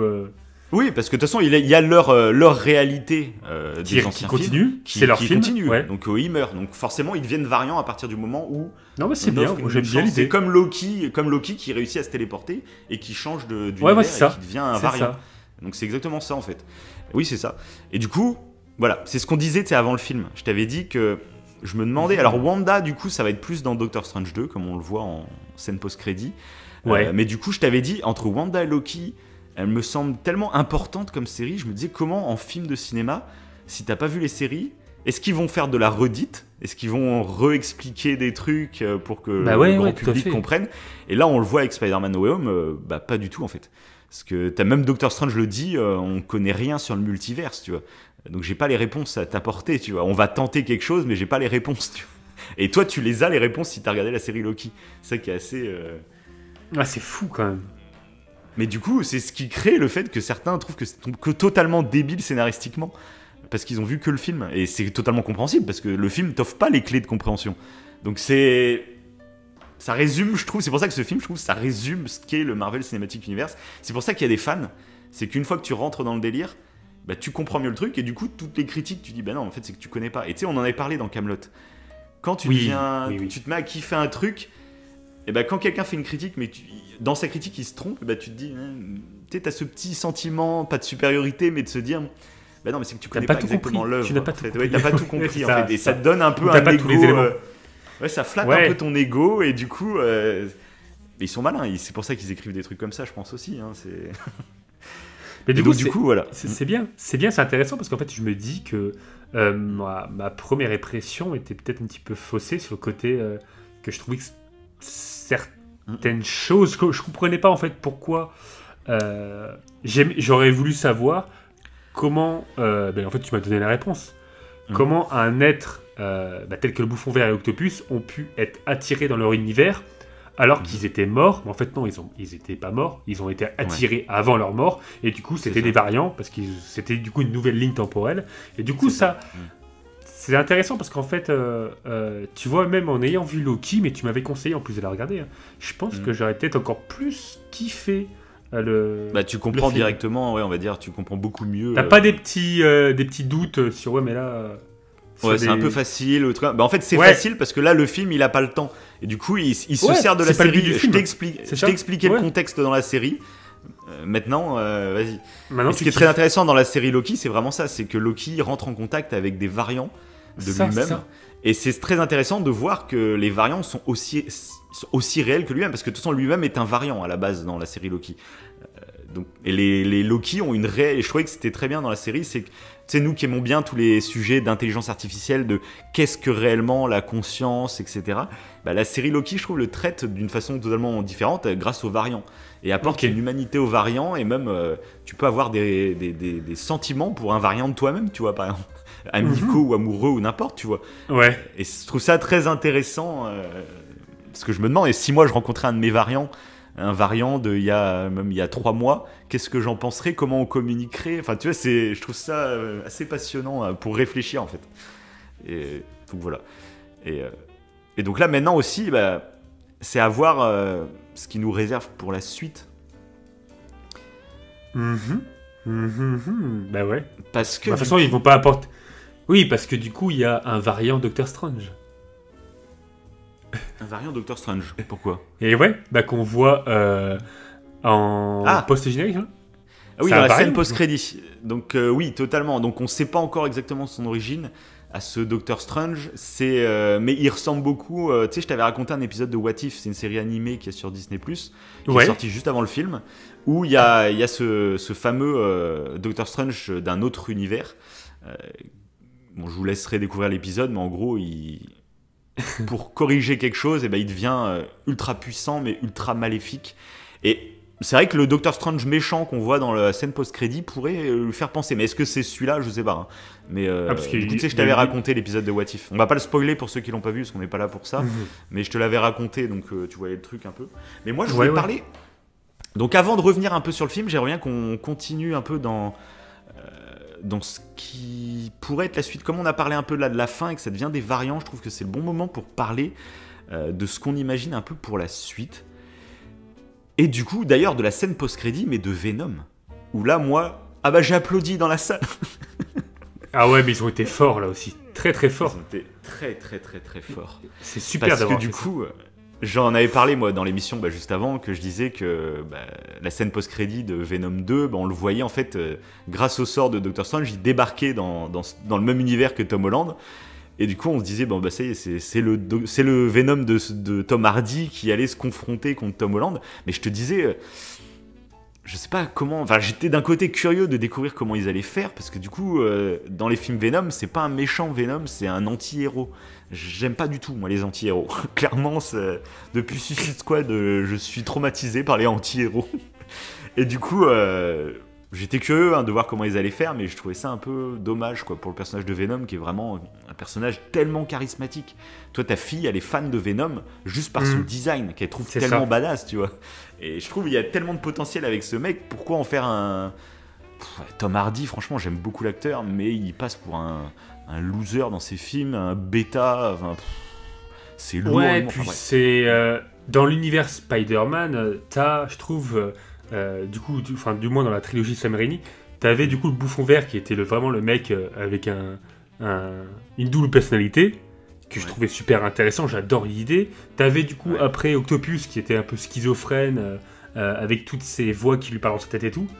Et là pour le coup Venom, ça serait bien de partir sur je trouve qu'en fait, c'est des méchants qui s'apparentent à des troubles psychologiques pour les rendre un peu mauvais, mais c'est basé un peu sur du réel, c'est super intéressant. Ouais, voilà. En fait, c'est pas des vrais méchants, ils ont des vraies raisons. Ça crée la nuance. Ouais, voilà. Lui, il arrive à combattre ses petites voix, Octopus. Comment le Bouffon Vert arrive à associer en fait ces deux identités à la fin de Tom Holland. Et du coup, c'est intéressant. Et Venom, faudrait pas que ça soit une double personnalité telle que. C'est même pas une double personnalité, c'est. Je sais pas ce qu'on pourrait. Comment non, mais Venom de Tom Hardy, c'est même pas une double personnalité, c'est juste il y a un autre avec lui. C'est. Ouais, faudrait partir sur quelque chose de vraiment. Selon moi. Et du coup, là, donc, dans la.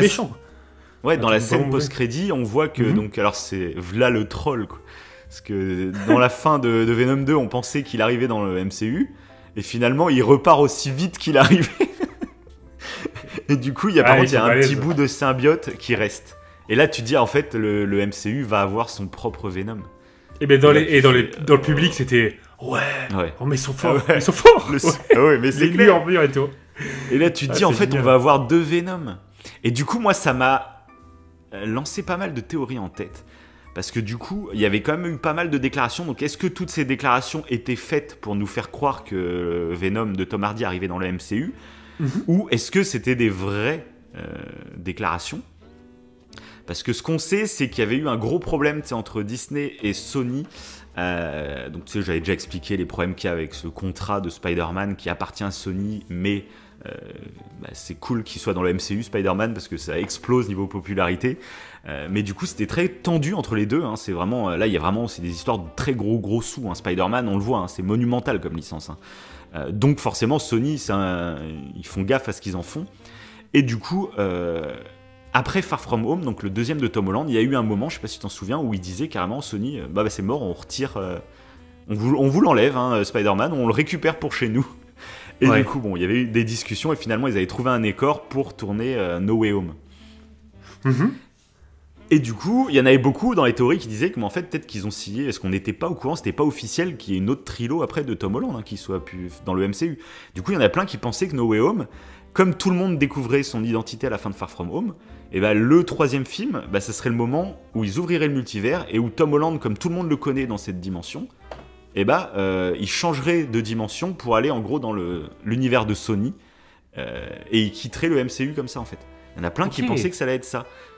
Et ça se tenait, et qu'en gros, du coup, c'est pour ça que là, Sony était en train de monter un peu son univers avec tous les méchants de Spider-Man, parce que donc il y a Venom qui vient de sortir, mais il va y avoir donc un film sur Morbius, interprété par Jared Leto, qui s'annonce très très dark, c'est un vampire, donc c'est très à la Batman un peu, et Kraven, le chasseur. Donc ça, je crois que j'ai pas vu la bande-annonce, donc je sais pas trop ce que ça va donner. Pareil, en gros, ils sont en train de créer une sorte de Spider-Verse avec des méchants. Et je m'étais dit, en fait, là, ils vont récupérer le Spider-Man de Tom Holland et ils vont le foutre avec leurs méchants, quoi, en gros. Et Tom Hardy en avait parlé que lui, dans Venom 3, il y aurait une confrontation avec Spider-Man. C'est ce qu'il avait dit. Donc, comme il était en train de lécher l'écran de Tom Holland, on s'est dit, ça va être Tom Holland. Oui, tout à fait. Voilà, ça va être ça. Venom 3, en fait, ça va être avec Tom Holland. Mais en fait, il a juste dit Spider-Man. Et là, du coup, je me dis, est-ce que Tobey et Andrew, est-ce qu'ils sont revenus juste pour faire coucou? En sachant, alors là on dérive un peu dans la fake news ou pas, donc je ne certifie pas à 100% les déclarations, mais j'ai vu traîner sur internet une déclaration d'Andrew Garfield qui disait que lui, il était totalement chaud pour faire d'autres films dans le MCU ou avec Sony. Après, ça veut pas dire qu'il y a des plans vraiment de prévus, mais Tobey, j'ai rien entendu, son Tobey est très, très discret. Hein. Mais du coup... je me dis, est-ce que en fait, c'est pas ça qu'ils ont. On n'est pas au courant de ce qu'ils ont signé dans le contrat, mais est-ce que ça serait pas ça? C'est que là, en fait, dans le contrat, le premier contrat, en fait, Sony n'avait pas le droit de faire des films Spider-Man parce qu'il y avait Tom Holland dans le MCU. Est-ce qu'il y a eu autant de tensions? Est-ce que ça a failli pas se signer? Parce que Sony, ils se sont dit, en fait, on a envie de faire aussi notre Spider-Man à nous. Et est-ce qu'ils se servent pas de No Way Home, en fait, pour faire des films avec Tobey et ou Andrew dans leur Spider-Verse avec leurs méchants qui sont en train de créer. En gros, il y aurait 2 univers de Spider-Man. Un avec nos anciens Spider-Man qui seraient avec les nouveaux méchants. Et Tom Holland qui resterait... Parce que là, maintenant, du coup, c'est confirmé. En plus, il y aura bien une trilogie avec Tom Holland dans le MCU qui est prête. Enfin, qui va être tournée. Enfin, c'est en préparation. Du coup, moi, je me dis, est-ce qu'on va pas... J'en sais rien, mais je me dis... Parce qu'en plus, à la fin, je sais pas si t'as vu, ils se disent pas adieu, oh, c'est larmoyant, genre c'est un adieu, on se reverra jamais. C'est, bon, j'espère qu'on se reverra, à bientôt. C'est ça, à la fin de No Way Home. Du coup, rien n'est fait au hasard. C'est intéressant. Est-ce que tout est signé ou quoi? Je n'en sais rien.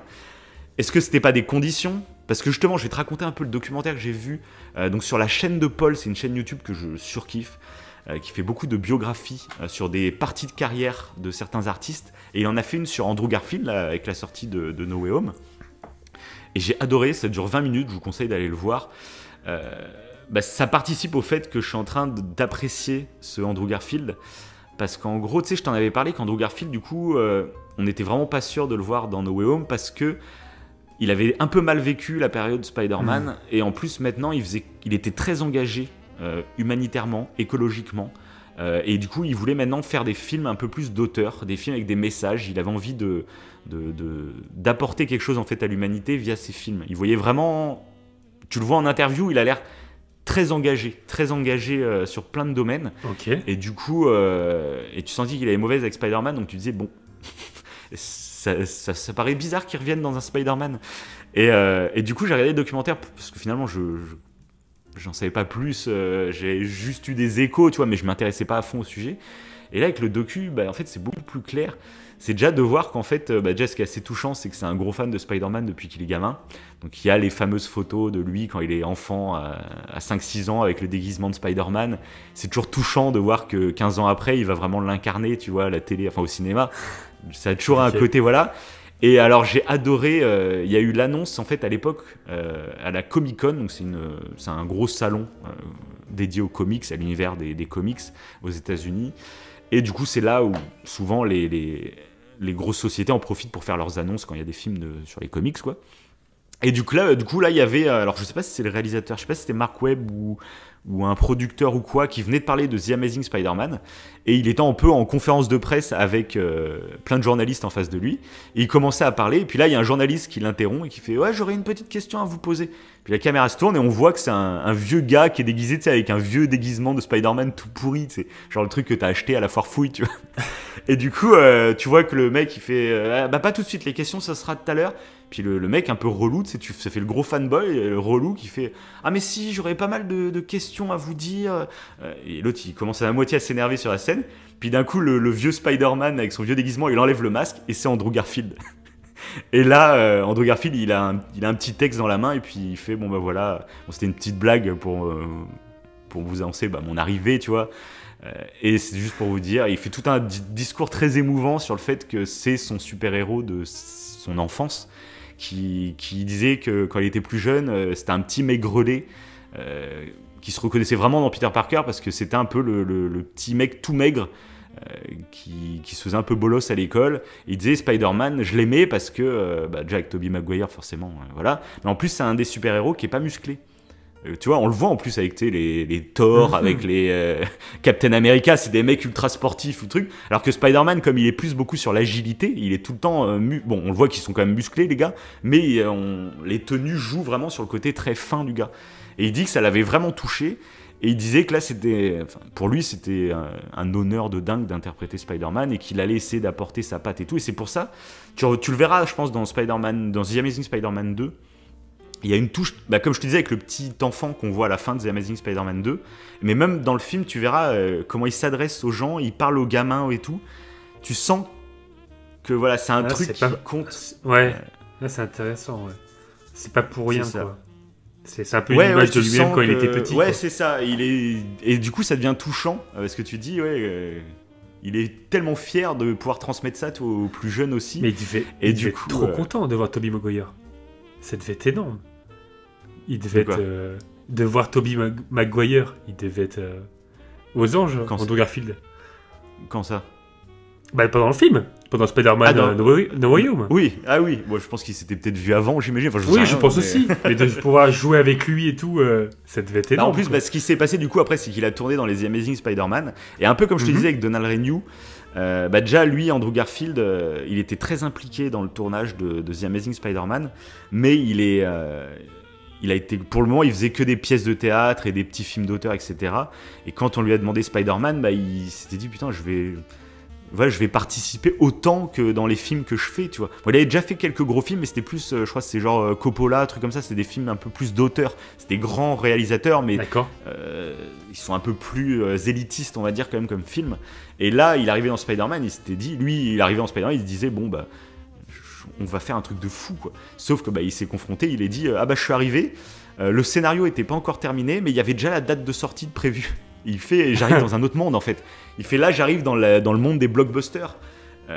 C'est totalement différent, c'est une façon de faire les films totalement différente. Et en plus, bah, là, on le sait que The Amazing Spider-Man 1, ils ont dû rusher pour le faire, parce que, justement, il y avait ce contrat avec Marvel, où s'ils faisaient pas tant de films, tu sais, sur une période, si je crois que c'était pendant 3 ans, je crois, s'il n'y avait pas de film Spider-Man qui sortait, et ben la licence Spider-Man revient à Marvel. Ça, c'était dans le contrat. Donc, ils étaient obligés de rusher pour faire le film.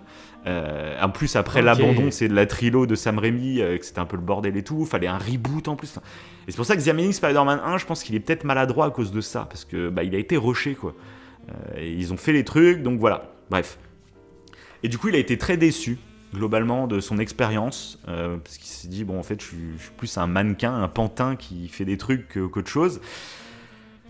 Et en plus, bah, il y a eu l'accueil critique, mais comme moi, comme beaucoup d'autres, bah, on était dégoûtés que la trilogie de Raimi s'arrête, et du coup, t'es en mode, bah, c'est qui ce Spider-Man ? Et tu pars en te disant, de toute façon, je vais pas aimer, c'est pas mon Spider-Man, on l'a tous vécu, ceux qui ont connu la trilogie de Sam Raimi, on était tous pareils, je pense. Et du coup, on partait avec l'envie de ne pas aimer le film. Donc forcément, tu ne l'aimes pas, hein. Il y a assez rare qu'on arrive à te changer d'avis total. Et du coup, bah, il en a pas mal souffert de ça, parce que bah, les films ont fait moins d'entrées, et puis il y a eu beaucoup de retours très négatifs et tout. Il s'est quand même vachement impliqué sur le 2, que je trouve donc du coup beaucoup mieux, mais comme le film n'a pas fait de bonnes entrées aussi, et que du coup bah, c'est parti en reboot pour le MCU, bah, il l'a très mal vécu cette période. Et donc c'est pour ça qu'il est parti en la phase, bon, j'arrête de faire des blockbusters et tout, je préfère me concentrer sur les films d'auteur et tout. Et on lui a pas mal posé la question en interview, c'est est-ce que, pourquoi vous êtes allé faire Spider-Man, quoi ? Vous aimez bien les films avec des messages et tout, et là vous vous retrouvez dans ce que vous détestez, dans le capitalisme pur, le gros blockbuster. Et là c'est ce que je trouve très très bien, parce que ça résume un peu pourquoi il y a beaucoup de gens qui aiment le Marvel Cinematic Universe ou pas. C'est qu'il dit que en fait, j'ai mis autant de passion dans Spider-Man que dans mes films d'auteur, en fait. Et il fait, en fait, je me rends compte que ces gros blockbusters, bah, c'est aussi ce qui m'a formé en tant qu'adulte plus tard. Ils ont un rôle à jouer aussi, ces blockbusters, finalement. Dans l'imaginaire, s'il y a des bonnes valeurs de délivrer, etc.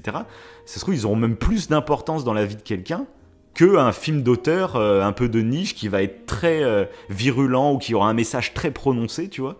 Il fait, moi, Spider-Man, pour moi, c'est des valeurs que je défends, c'est un personnage que j'aime, etc., qui m'a fait rêver, qui a créé de l'imaginaire, enfin, plein de trucs, en fait. Il fait, donc moi, c'est pas du tout le même genre de production, mais il fait, mais je le faisais avec autant de passion, quoi. Et ça, j'ai trouvé assez beau. Oui, il a pas tort. Pas... Bah ouais, c'est ça, parce que ça impacte beaucoup plus de monde. Donc ouais, même si tu vas pas forcément parler de valeurs écologiques, tu vas pouvoir parler de valeurs humaines à un nombre de personnes qui sera beaucoup plus conséquent qu'un film d'auteur. Donc c'est intéressant ce qu'il dit. Puis en plus, il partage une histoire de sa vie, tu as ses émotions là-dedans, il y a du vécu. C'est ça. Comme de toute façon on dit au début, une œuvre, ça se regarde pas que par sa profondeur. Et même je pense que pour l'acteur, tu peux le faire aussi par pure émotion, quoi. Et là, c'est ce qu'il a fait, mais c'est intéressant. Oui, c'est clair. C'est voilà, mais je trouve que c'était intéressant de connaître un peu le contexte derrière tout ça. Et voilà, donc pourquoi pas, en fait, moi je rêve qu'il ait accepté de revenir en disant, ok, mais vous faites un film derrière. Pour qu'il revienne. Un film. Et du coup, il y en a plein, j'ai vu aussi, qui étaient un peu, tu sais, par rapport au film No Way Home, qui disaient, c'est un peu du gâchis. C'est toujours j'espérais encore plus, tu vois. Alors qu'il y a quelques mois, on espérait même pas les voir. Moi, à la limite, on s'est dit même une scène post-générique, on aurait signé direct. Et là, moi, je trouve, j'étais épaté parce qu'en fait, ils sont là une grosse partie du film. Et donc moi, c'est plus vraiment que ce que j'avais espéré, clairement. Oui, mais il y en a qui disent encore j'aurais voulu encore plus, pourquoi pas faire comme Spider-Verse, les faire venir dès le début et qu'il y ait vraiment une intrigue totalement. Tu fais oui bon les gars oui, ça aurait pu, mais justement moi je préfère qu'ils aient gardé la surprise. Pareil, c'est toujours on les aurait vus dans la bande-annonce parce qu'ils sont là dès le début du film par exemple, on les aurait vus dans la bande-annonce, du coup il y aurait pas eu cet effet de surprise. Oui. Moi j'ai kiffé exactement, et dès le début t'as qui? T'as Daredevil, et en plus c'est ça, oui, et ça m'a fait kiffer moi. Lui, par contre, on le voit très rapidement. Mais vu que c'est vraiment un caméo, mais c'est une introduction, oui. Ouais, c'est clair. Hein. Mais c'est génial. Là, la série, mais j'ai envie de me la revoir absolument. Déjà, je l'avais vu, que je l'avais surkiffé. Là, mais je suis... Ah ouais, je suis... Quand je l'ai vu, ça m'a fait quelque chose. Bah moi, je me l'étais pas fait la série. Je me l'étais pas fait la série Daredevil, donc c'est vrai que je suis un peu en attente d'une annonce officielle. J'attends que la période, on va dire, no spoil passe, pour qu'il y ait des annonces officielles de ce qui se passe derrière ce film. Parce que selon ce qui se passe, peut-être qu'il fait juste un caméo et qu'il reviendra pas. Si là, tu penses? Si. Mais on sait pas où il va revenir en fait, et sous quelle forme. On sait pas officiellement encore si sa série et devient canon. On ne le sait pas officiellement pour le moment. Mais clairement, il est déjà Daredevil. Là, on le voit dans No Way Home, il est déjà Daredevil. On va pas spoiler Hawkeye, on va pas spoiler la série Hawkeye. Donc voilà, je te préviens, juste on spoil pas comme on fait un épisode No Way Home. Mais du coup, voilà, ceux qui ont vu la série Hawkeye, je pense qu'ils savent pourquoi je dis ça. Donc globalement, voilà, Daredevil, on sait pas est-ce qu'il va apparaître dans une série, est-ce qu'il va y avoir un film et qui a pas encore été annoncé, ça on ne sait pas. Mais en tout cas, moi je trouve moi je le connais pas du tout du coup. J'ai regardé, je crois, les premiers épisodes de Daredevil, mais il y a longtemps, et à l'époque, j'étais pas du tout Marvel, donc j'avais pas accroché. J'ai dû regarder 2 épisodes, je crois. Donc l'acteur m'a pas marqué, mais du coup, je trouve il a vraiment une gueule, il a un vrai charisme. Ouais. Ah oui, j'aime beaucoup. J'aime beaucoup le style. Je suis assez hypé, et je pense que je vais me faire la série moi aussi, pour découvrir un peu tout ça. Puis j'aime beaucoup l'idée d'un super-héros aveugle qui fait de son. De toute façon, j'en avais déjà parlé dans l'épisode précédent, mais qui fait de son handicap une force. C'est super intéressant. C'est clair. Donc, moi, je veux qu'il vienne. De toute façon. Donc lui, pour le coup, c'est vrai que c'est un vrai... Enfin, c'est vraiment là pour un caméo. Ouais. Mais du coup, limite, à un moment... une bonne surprise. Ouais, c'est sûr. Mais à un moment, moi, je pensais que les 2 autres Spider-Man, ça allait être ça, en fait. Ça allait être juste une scène pour faire un petit clin d'œil, tu vois. Alors, pas du tout. C'est pour ça que j'étais... vraiment surpris agréablement à ce niveau-là, quoi. D'ailleurs, j'ai surkiffé le moment où du coup ils sont tous les 3 et qui posent la question du coup à Tobey Maguire, mais ça sort de ton bras, toi?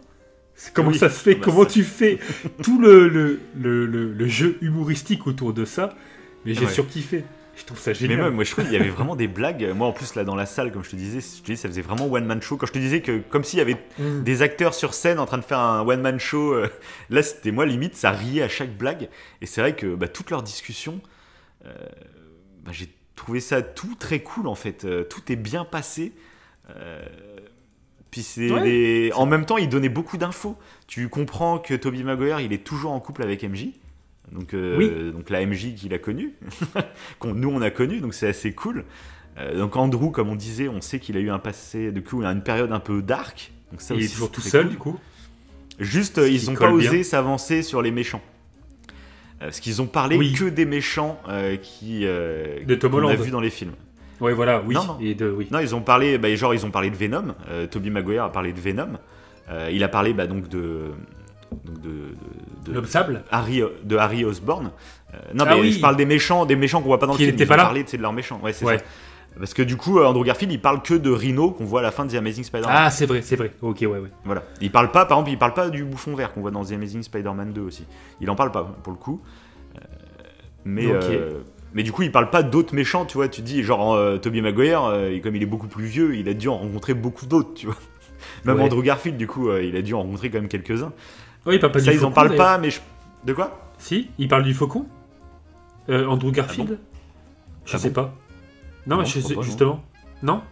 Ok. Non, il parle vraiment que du Rhino. Ok, d'accord. Que du Rhino. Mais je pense que ça, c'est pour une raison de... s'il y a des films prévus avec eux, par exemple, pour la suite, ils sont pas encore écrits, etc. Et peut-être juste pas prendre de risque de... Parce qu'en fait, juste en disant une phrase, tu sais, où tu cites je me suis battu, pour faire un clin d'œil, je me suis battu avec, je sais pas, un méchant qu'on n'a pas vu, genre je me suis battu avec Mr. Lee, enfin, tu sais, Monsieur Négatif dans le jeu, tu vois. Ouais. Imagine, il y a Andrew Garfield qui te dit, je me suis battu contre un mec en négatif ou je sais pas quoi. Donc ça fait clin d'œil pour les fans. Mais tu dis, ah mince, bah là vous venez de griller une cartouche en fait. Si un jour vous voulez faire un film avec Monsieur Négatif, c'est mort en fait, vous l'avez déjà. Enfin, tu vois, il y a déjà. En prononçant des petites phrases comme ça, tu peux griller des cartouches pour le futur qu'on a. Pour le moment, c'est pas encore en projet, mais on sait pas s'il y en aura. Je pense que c'est pour ça qu'ils ont pas. Ils ont pas essayé de gratter trop loin parce qu'on sait jamais de quoi est fait l'avenir et du coup, voilà.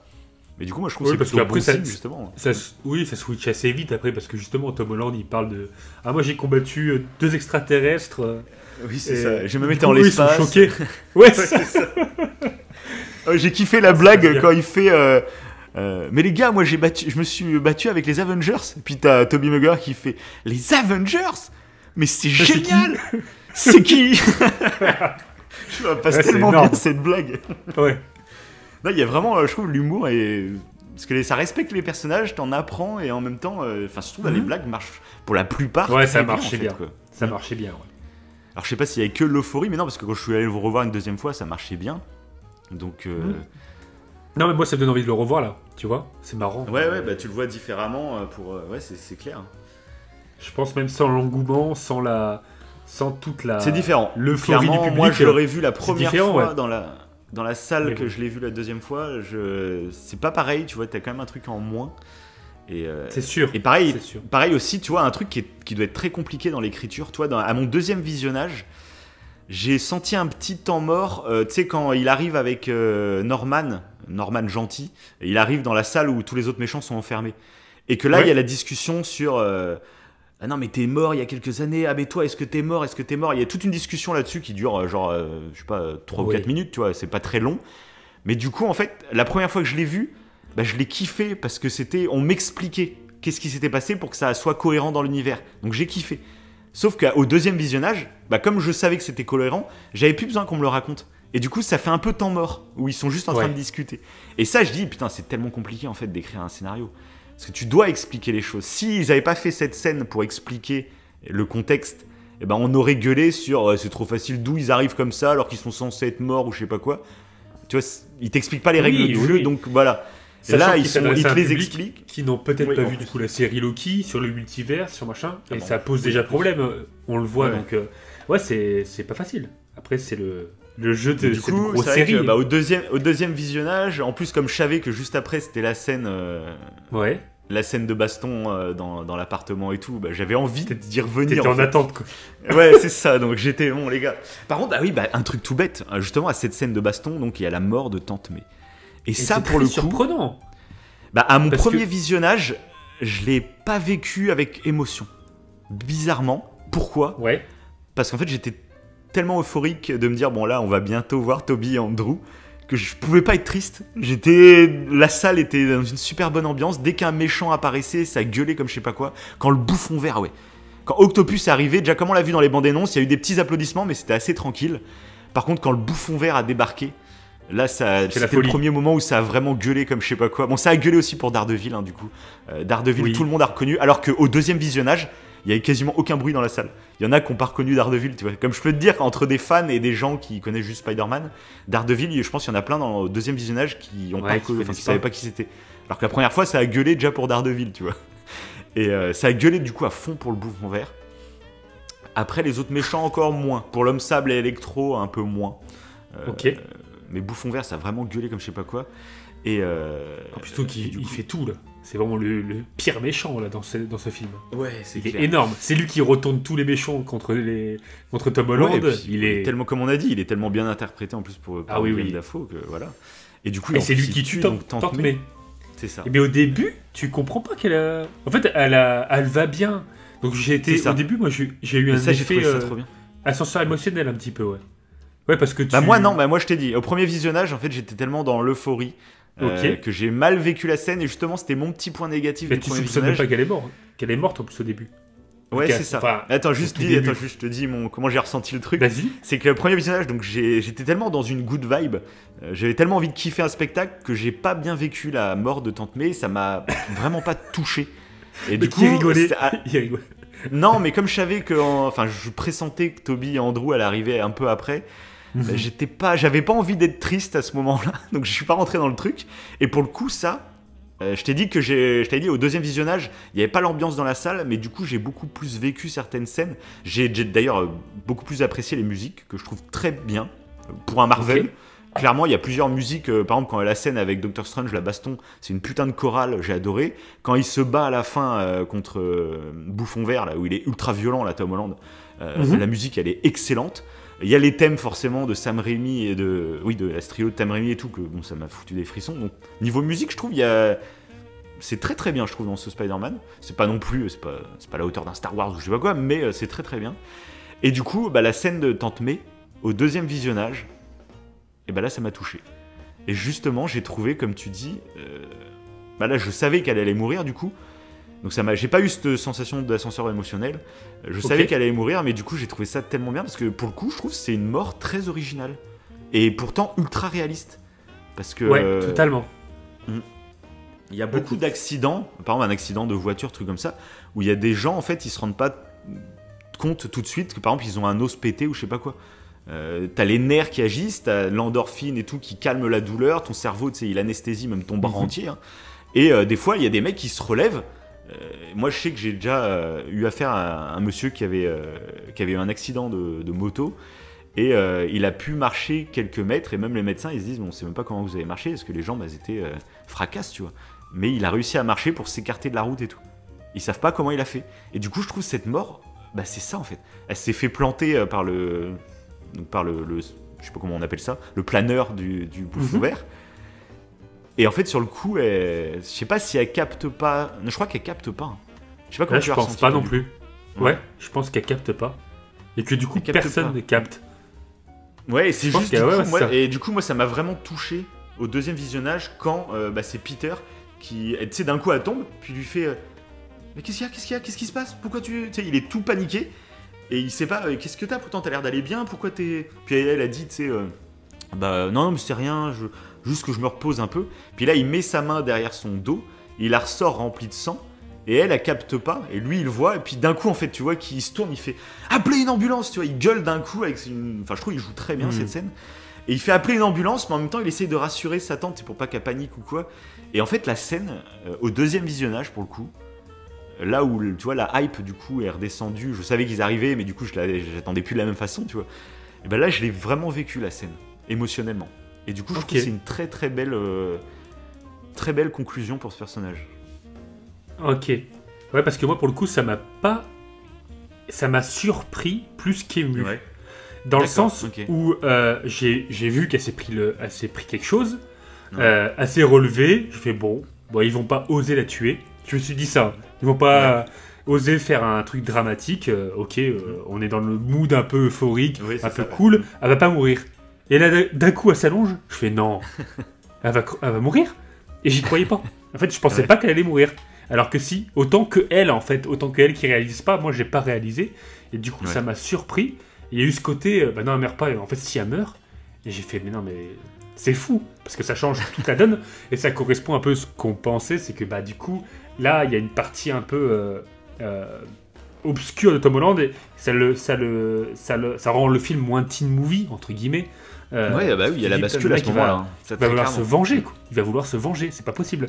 Là, tu sens en plus, depuis le début du film, il a une culpabilité, le pauvre. À chaque fois qu'il fait un truc, c'est de sa faute. À chaque fois, tout est de sa faute. Tout est... Mysterio il meurt, c'est de sa faute. À chaque fois, on lui dit que c'est de sa faute. Et là, si elle meurt, c'est en partie à cause de lui, parce qu'il a voulu soigner le Bouffon Vert. Et en fait, ça n'a pas marché. Donc, la culpabilité doit être énorme. Je trouve que c'est... ça ressemble un peu, d'ailleurs, au premier Spider-Man avec Tobey Maguire. C'est ce que je disais, délire. C'est que finalement, la trilogie de Tom Holland, ça représente normalement un film de Spider-Man. Et en gros, la mort de Tante May, c'est la mort de l'oncle Ben. C'est ça, tout à fait. Et c'est ça que j'ai trouvé intéressant, c'est qu'ils en parlent jamais de l'oncle Ben, mais tout le monde avait à peu près conclu qu'en fait il est mort et juste on nous en parle pas. Comme on nous l'a déjà raconté dans deux autres trilos, et ben ils vont pas nous ressortir le même truc, mais on sait qu'il a vécu les mêmes événements, que son oncle Ben est mort et tout.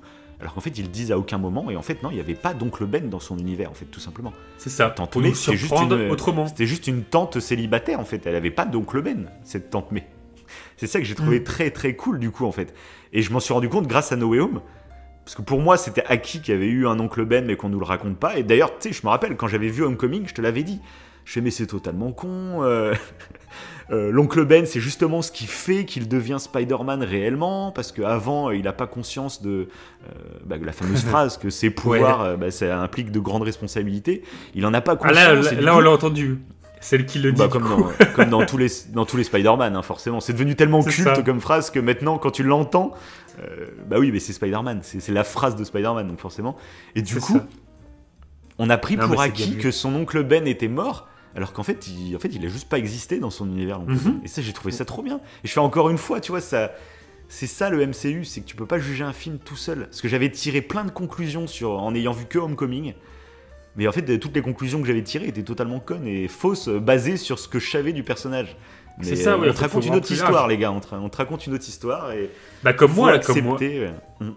comme moi, là, j'ai envie de dire avec celui-ci, où je disais au début que émotionnellement, j'aurais voulu vivre le truc un peu plus, et rationnellement, j'avais des questions qui étaient en attente, et ça m'embêtait, entre guillemets, ça. Peut-être que ça me gâchait un peu l'œuvre, mais c'est tout simplement parce qu'il faut voir plus loin, et voir la série Loki, et voir tout le reste, et puis voilà.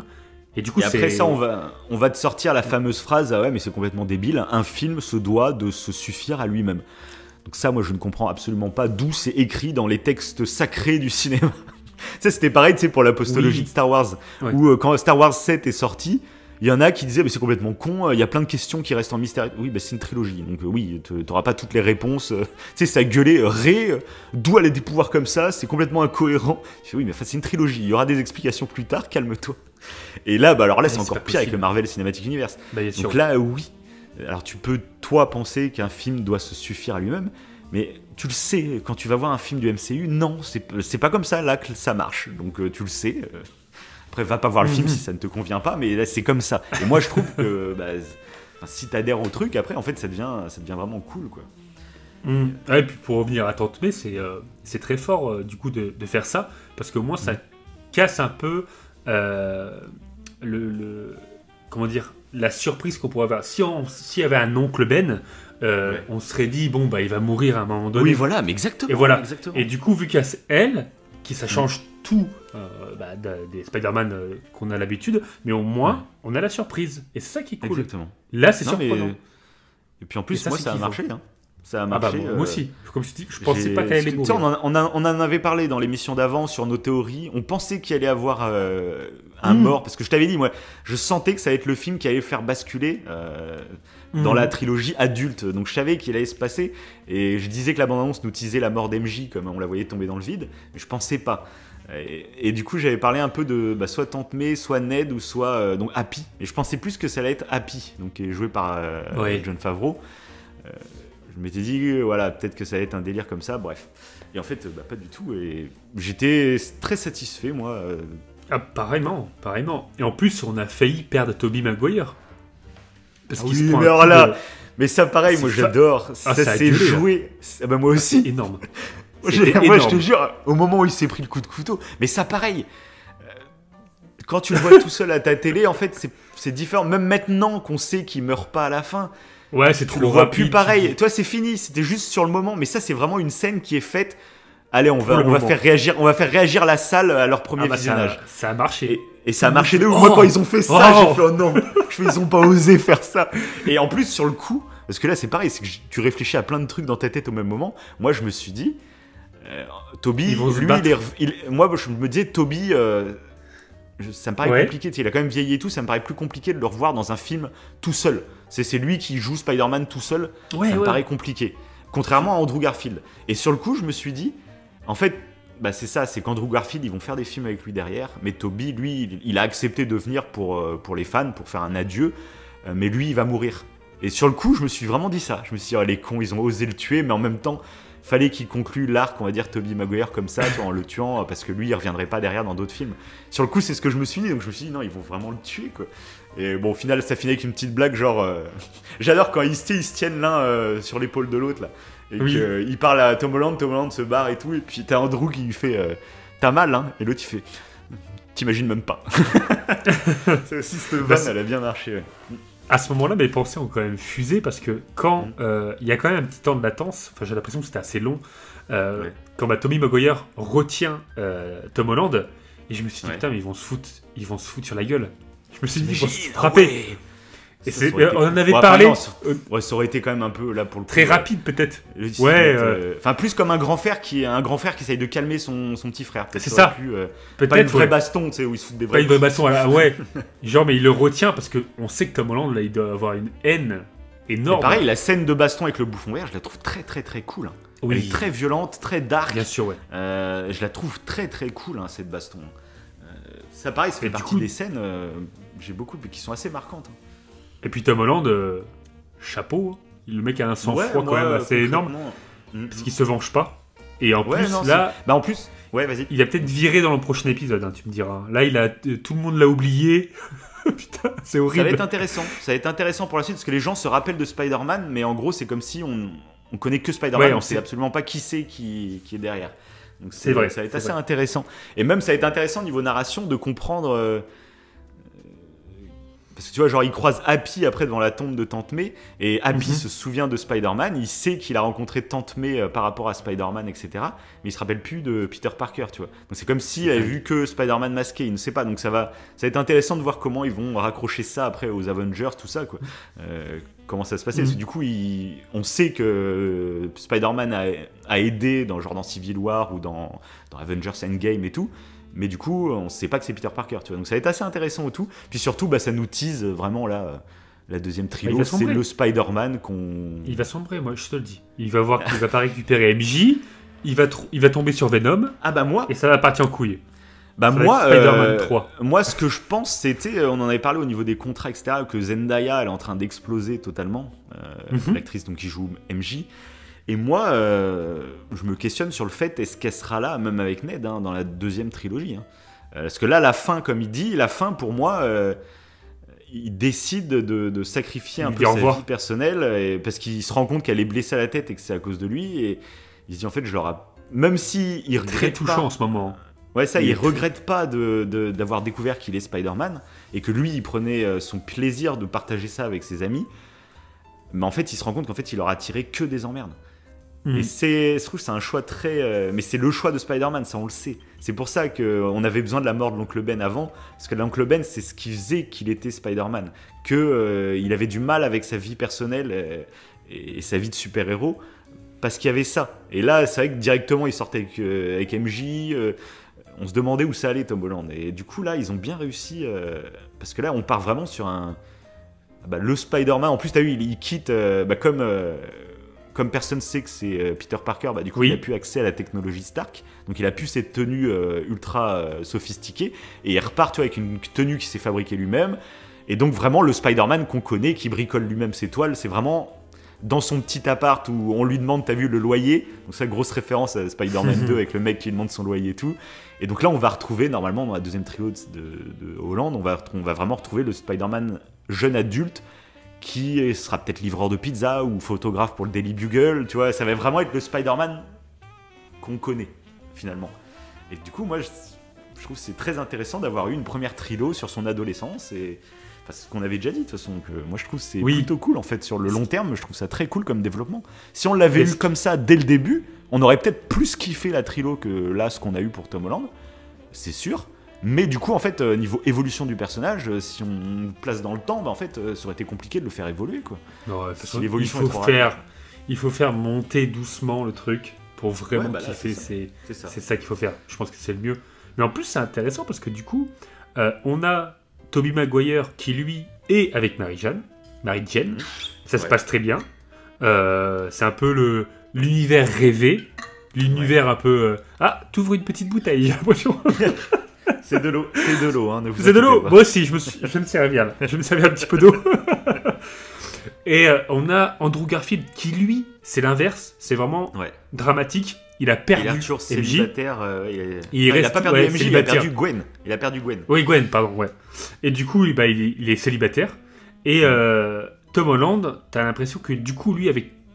Alors, pas que ça, mais en ayant les deux univers qui n'étaient pas censés être là, il a un peu une vision de ce que pourraient être les autres Spider-Man. Ouais, c'est clair. Et lui, le mieux, ce qui est extrêmement difficile comme choix, mais le mieux, c'est de s'éloigner. Et là, de toute façon, ils ont oublié qui il était, mais le mieux, c'est de s'éloigner. Je pense qu'en fait, quand il voulait la récupérer, avec le petit mot qu'il avait préparé et tout, mais quand il allait la voir, il s'est rendu compte. Il s'est rendu compte avec trop la difficile. blessure qu'elle a sur le front. Oui, en plus. C'est là il a fait. En fait, là ils sont acceptés à l'université qu'ils voulaient. Est-ce que c'est parce qu'elle était blessée ou c'est parce que il trouvait que c'était peut-être trop difficile de la reconquérir? Je sais pas. Ah non, non, parce que tu sais, elle a sa frange devant sa pommette là, enfin devant son œil. Ouais, elle d'un coup, elle l'enlève et il y a le pansement en fait. Et là, il se rend compte. Et là, ça le fait tilt dans sa tête. Ouais, parce qu'il range son mot. Ouais. Oui, il rentre le mot, il dit non, et dans sa tête, il se dit. Donc, est-ce que ça veut dire que plus tard, ils sont amenés à revenir? Mais à mon avis, ça va être une histoire de contrat. Ça se trouve, c'est ça le délire. Soit dans la prochaine trilo, on va les revoir, parce que Ned, je rappelle, dans les comics, il devient le bouffon orange. Donc, c'est un autre bouffon. D'ailleurs, il y a une petite. Ouais, il y a une petite blague sur là-dessus un peu. Oui, c'est clair. Ouais. T'inquiète pas, moi je serai jamais un super méchant. C'est le gros clin d'œil de ouf. Donc ce Ned-là, normalement, enfin pas normalement, mais dans certains comics, il devient méchant. Est-ce que voilà ou est-ce qu'ils vont tout simplement? Parce que là, ce qui pourrait être aussi intéressant, c'est que dans la prochaine trilo, ça soit justement un Tom Holland qui n'a pas de vie perso, qu'il est totalement Spider-Man, et que par contre, il va peut-être rencontrer Gwen Stacy.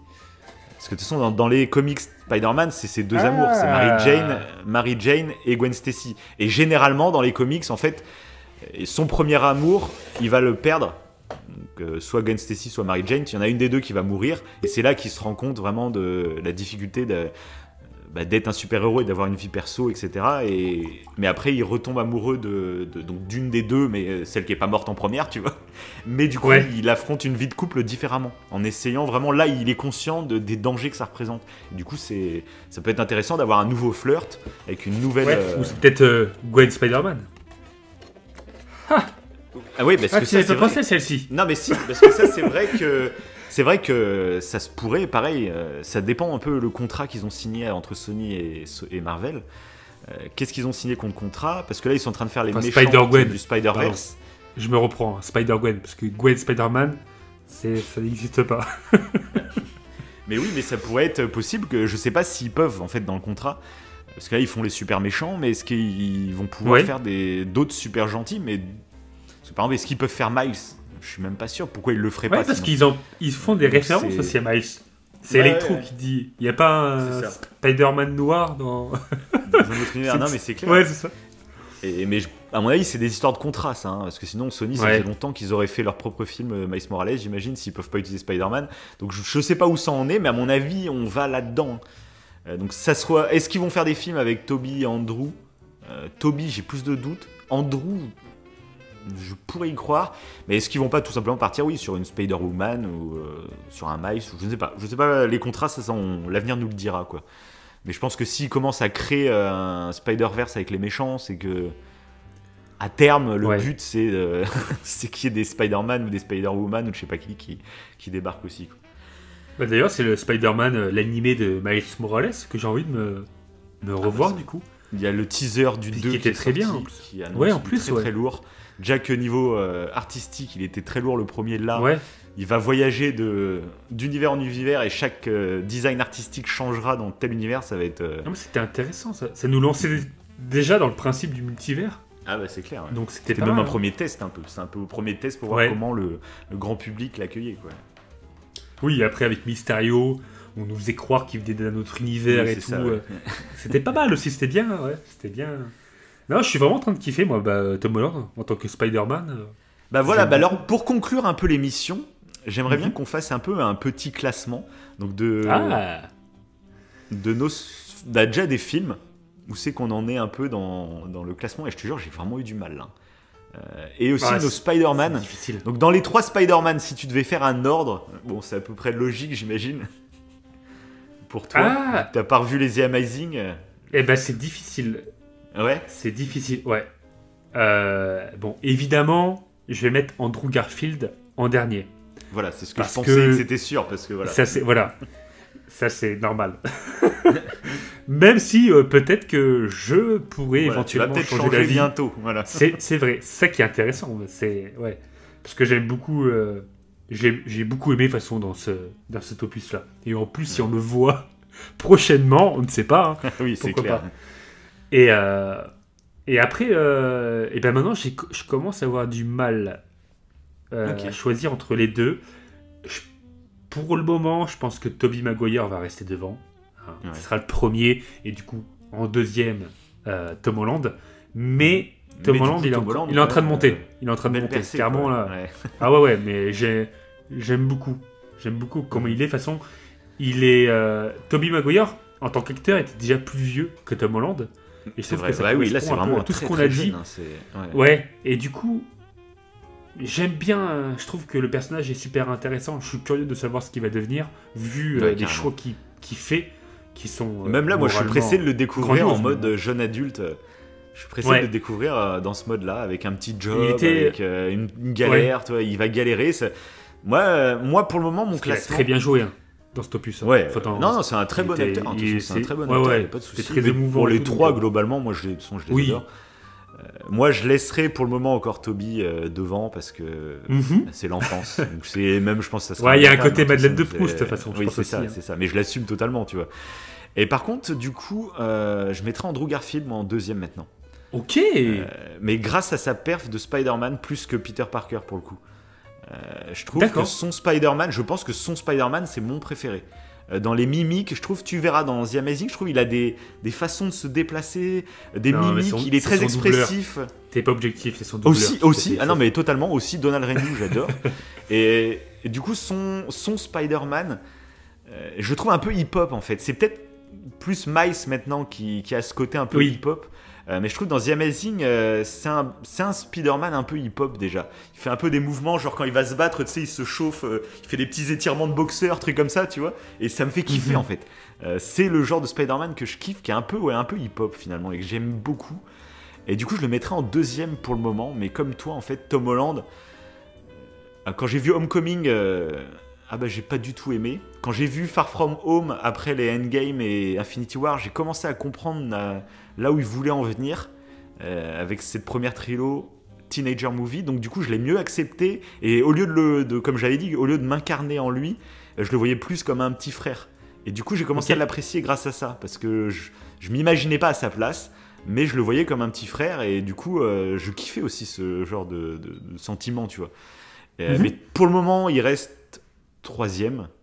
Mais ça va progresser. Je suis très curieux de voir la suite de ses aventures. Voilà. Ouais, parce que là, du coup, concrètement, on pourrait dire tous les deux qui commencent un peu tous à se valoir. Là où avant, peut-être, on avait vraiment un favori. Ça, c'est vrai. Là, on est en train de les. Moi, je trouve que c'est beaucoup plus dur. J'aime bien les trois. J'aime bien les trois, ouais. J'ai changé d'avis. Je suis curieux de voir pour Andrew, une fois que tu auras revu les The Amazing, je serais curieux alors d'avoir ton ressenti. Tu nous en parleras dans une autre émission, vite fait, on fera un petit encart. Totalement. Le mec sur un sujet qui n'est pas du tout le même. Sur Batman, on fera sur Batman. C'est pour ça. Non mais c'est pour ça. Écoutez toutes nos émissions et vous aurez la réaction de Wivo dans une fin d'émission prochaine sur The Amazing Spider-Man. Et donc concernant les films... Ouais. Putain, c'est chaud là. Donc plus rapidement, on va pas parler de chaque film en détail, mais... pour faire le classement, là, moi, ça devient très, très hardcore. Mais globalement, en fait, ce que je suis content, moi, c'est qu'il y a énormément de films de Spider-Man que j'aime beaucoup, en fait. Tu sais, sans faire un classement de qui est le meilleur ou quoi. Ouais. Moi, je vais commencer, comme tu as commencé, je vais commencer en premier. Moi, c'est Spider-Man 2 de Sam Raimi qui restera en premier parce que tous les musiques, je trouve, c'est le film de super-héros, je trouve, par excellence. Tu me parles de films de super-héros, c'est ça qui me vient en tête. Il est épique, j'aime les personnages, enfin tout, bref. Et là, avant c'était Spider-Verse direct. Et là, j'hésite avec No Way Home pour la deuxième place. Je pense que Spider-Verse, en fait, globalement, en tant que film qui se suffit à lui-même, il est devant No Way Home. Il est mieux écrit, plus original artistiquement. Je trouve qu'il est meilleur en tant qu'œuvre comme ça. Mais avec ce que j'ai vécu en salle avec No Way Home, c'est quelque chose de différent en fait. C'est un autre genre de... J'ai apprécié pour différentes raisons. Et du coup, j'ai du mal à les classer les deux là pour le coup. Mais du coup, c'est quand même ultra cool. Parce que même si je dirais aller No Way Home en 3ème, mais c'est déjà ouf en fait. Je pensais pas que No Way Home il aurait cette place. Surtout un film Marvel. Hein. Ouais, c'est ça. Hein. Je pensais pas que ça atteindrait cette place. Donc je suis vraiment moi super content de ce film. Après, je mettrais maintenant The Amazing Spider-Man 2. Là où avant, tu sais, je crois que dans l'émission d'avant, j'ai fait le classement où je disais que les deux The Amazing, je préférais déjà le 2 à l'époque au 1, mais c'était les deux derniers du classement. Là, The Amazing Spider-Man 2, il est passé devant tous les autres, devant les Homecoming et Far From Home, mais de loin en fait. The Amazing Spider-Man 2, pour moi, il y a vraiment les trois à la traîne, c'est The Amazing Spider-Man 1, Homecoming et Far From Home. Ils sont à la traîne. Je les aime bien, mais voilà, c'est tout. Que à partir de The Amazing Spider-Man 2, c'est 4 films que je surkiffe en fait. Voilà, je surkiffe ces 4 films quoi. Et donc il y a toutes les licences, comme ça au moins, il n'y a pas de jaloux, hein. Il y a l'animé avec Spider-Verse, il y a Tom Holland, Tobey Maguire et Andrew Garfield, c'est ça que je trouve ouf. C'est que mes 4 premiers, c'est vraiment 4 films que je surkiffe et il y a les 4. Donc voilà. T'as fait un peu le top 4 de tes Spider-Man. Non, préférés. Ouais, mais c'est assez ouf quoi. Donc, non mais c'est beau. Au moins on a changé, je me rappelle parce qu'avant... mais ce qui est marrant, c'est que la vie a évolué, quoi. La vie a évolué, c'est ça qui est assez fou, quoi. Tu vois un autre film et du coup, après, ils ont fait fort. Change sur certains films. Ils ont fait fort parce que là, de toute façon, dans Far From Home, ils sont tous là, donc... Moi, c'est vrai que j'avoue, là, si je devais répondre instinctivement, je mettrais comme avant. Moi, c'était Spider-Man 1 de Sam Raimi, qui est mon favori, qui m'a le plus marqué dans son évolution de personnage. C'est ce qui m'a le plus marqué. Donc c'est lui en premier. Mais du coup maintenant, c'est chaud. C'est chaud parce que... Mais c'est beau, du coup. C'est beau, parce que c'est des films cultes, et là on est en train de débattre sur un nouveau qui se place... Je pense que... Je sais pas si c'est le fait que je l'ai vu récemment, mais je pense pas. C'est pareil, il va falloir le digérer aussi et le voir plus tard aussi, voir comment il va vieillir, hein, parce que comme je disais, c'est possible que ce soit un film, une fois passé l'émotion de retrouver nos super-héros, peut-être que c'est un film qui va mal vieillir à cause de ça. Parce qu'il n'y aura plus ce côté émotionnel, donc on le regardera peut-être avec moins de plaisir. Là, après le podcast, je me rends compte... non, je le mettrai en deuxième, je crois. Je mettrai Far From Home en deuxième. D'accord. Non, mais je comprends. Le mec qui était parti mitigé au départ de ce podcast. Oui, il est en deuxième. Il est en deuxième maintenant. C'est fini. Ça m'a fait changer d'avis. Ouais, c'est. Je me dis qu'en fait, il se voit dans son ensemble et j'ai du mal à dire que c'est un préféré, mais dans ceux qui m'ont marqué, clairement, il y a le premier. C'est clair qu'il laissera une trace, de toute façon. Ça, c'est clair. C'est indéniable. Mais sauf que là, pour le coup, c'est marqué dans le bon sens et je peux pas en fait dissocier le fait qu'il m'ait marqué de mon préféré. Pour moi, mais parce que pour le coup, en dernier, par contre, clairement, je crois que je mettrais Amazing Spider-Man 2 pour te dire à quel point c'est. Ah oui, carrément. Dernier. Moi je pense, te connaissant tes goûts et tout, tu préféreras le 2 au 1, hein, au moins. Je sais pas si. Je préfère le 1 de mes souvenirs grâce à l'homme lézard. C'est tout. Hein. Mais parce que je l'ai vu longtemps. Oui. En termes de méchants. Après, il y avait Homecoming, je crois. Non, c'est lui que je mettrais en tout dernier parce que je presque pas. Moi, clairement, c'est les 3. Mais en top 3 qui sont en dessous. Après, si j'en mettrais un troisième dans mes. Bah, si, il y a Spider-Man 2, forcément. Ça reste Toby. Ça reste Toby. Pas Toby d'Harry Potter. Ah, c'est Dobby. Hein, c'est Dobby, voilà. Je me suis dit, j'avais un doute. Mais ouais, après, non. C'est beau, ouais. On va conclure parce que je vois qu'on arrive en fin de truc. Et oui, on n'a pas dit à nos auditeurs, mais tu viens de changer de matériel. Ça risque d'être compliqué, ça risque de couper. Donc je préfère qu'on cut maintenant pour te faciliter ton premier enregistrement. Et juste, je conclurai sur une scène qui pour moi est déjà culte. Que si tu le revois une deuxième fois, tu prêteras bien attention. C'est la fameuse scène où ils sont tous les trois et qui sautent ensemble tous les trois. Ils se jettent dans le vide. Il y a une scène de de Balance avec l'étoile qui se conclut par un saut sur la lune et après ils se posent tous les trois en rythme avec la musique. Je me rappelle de ça. Je t'enverrai la vidéo de toute façon parce que elle tourne sur Twitter à fond là en ce moment. Et il y en a qui disent que la réal est complètement à chier. Bah, moi je trouve une scène comme ça, elle va rester à chier. Et on la reverra. Et donc. Non mais il faut jouer sur l'émotion. Oui. C'est ça.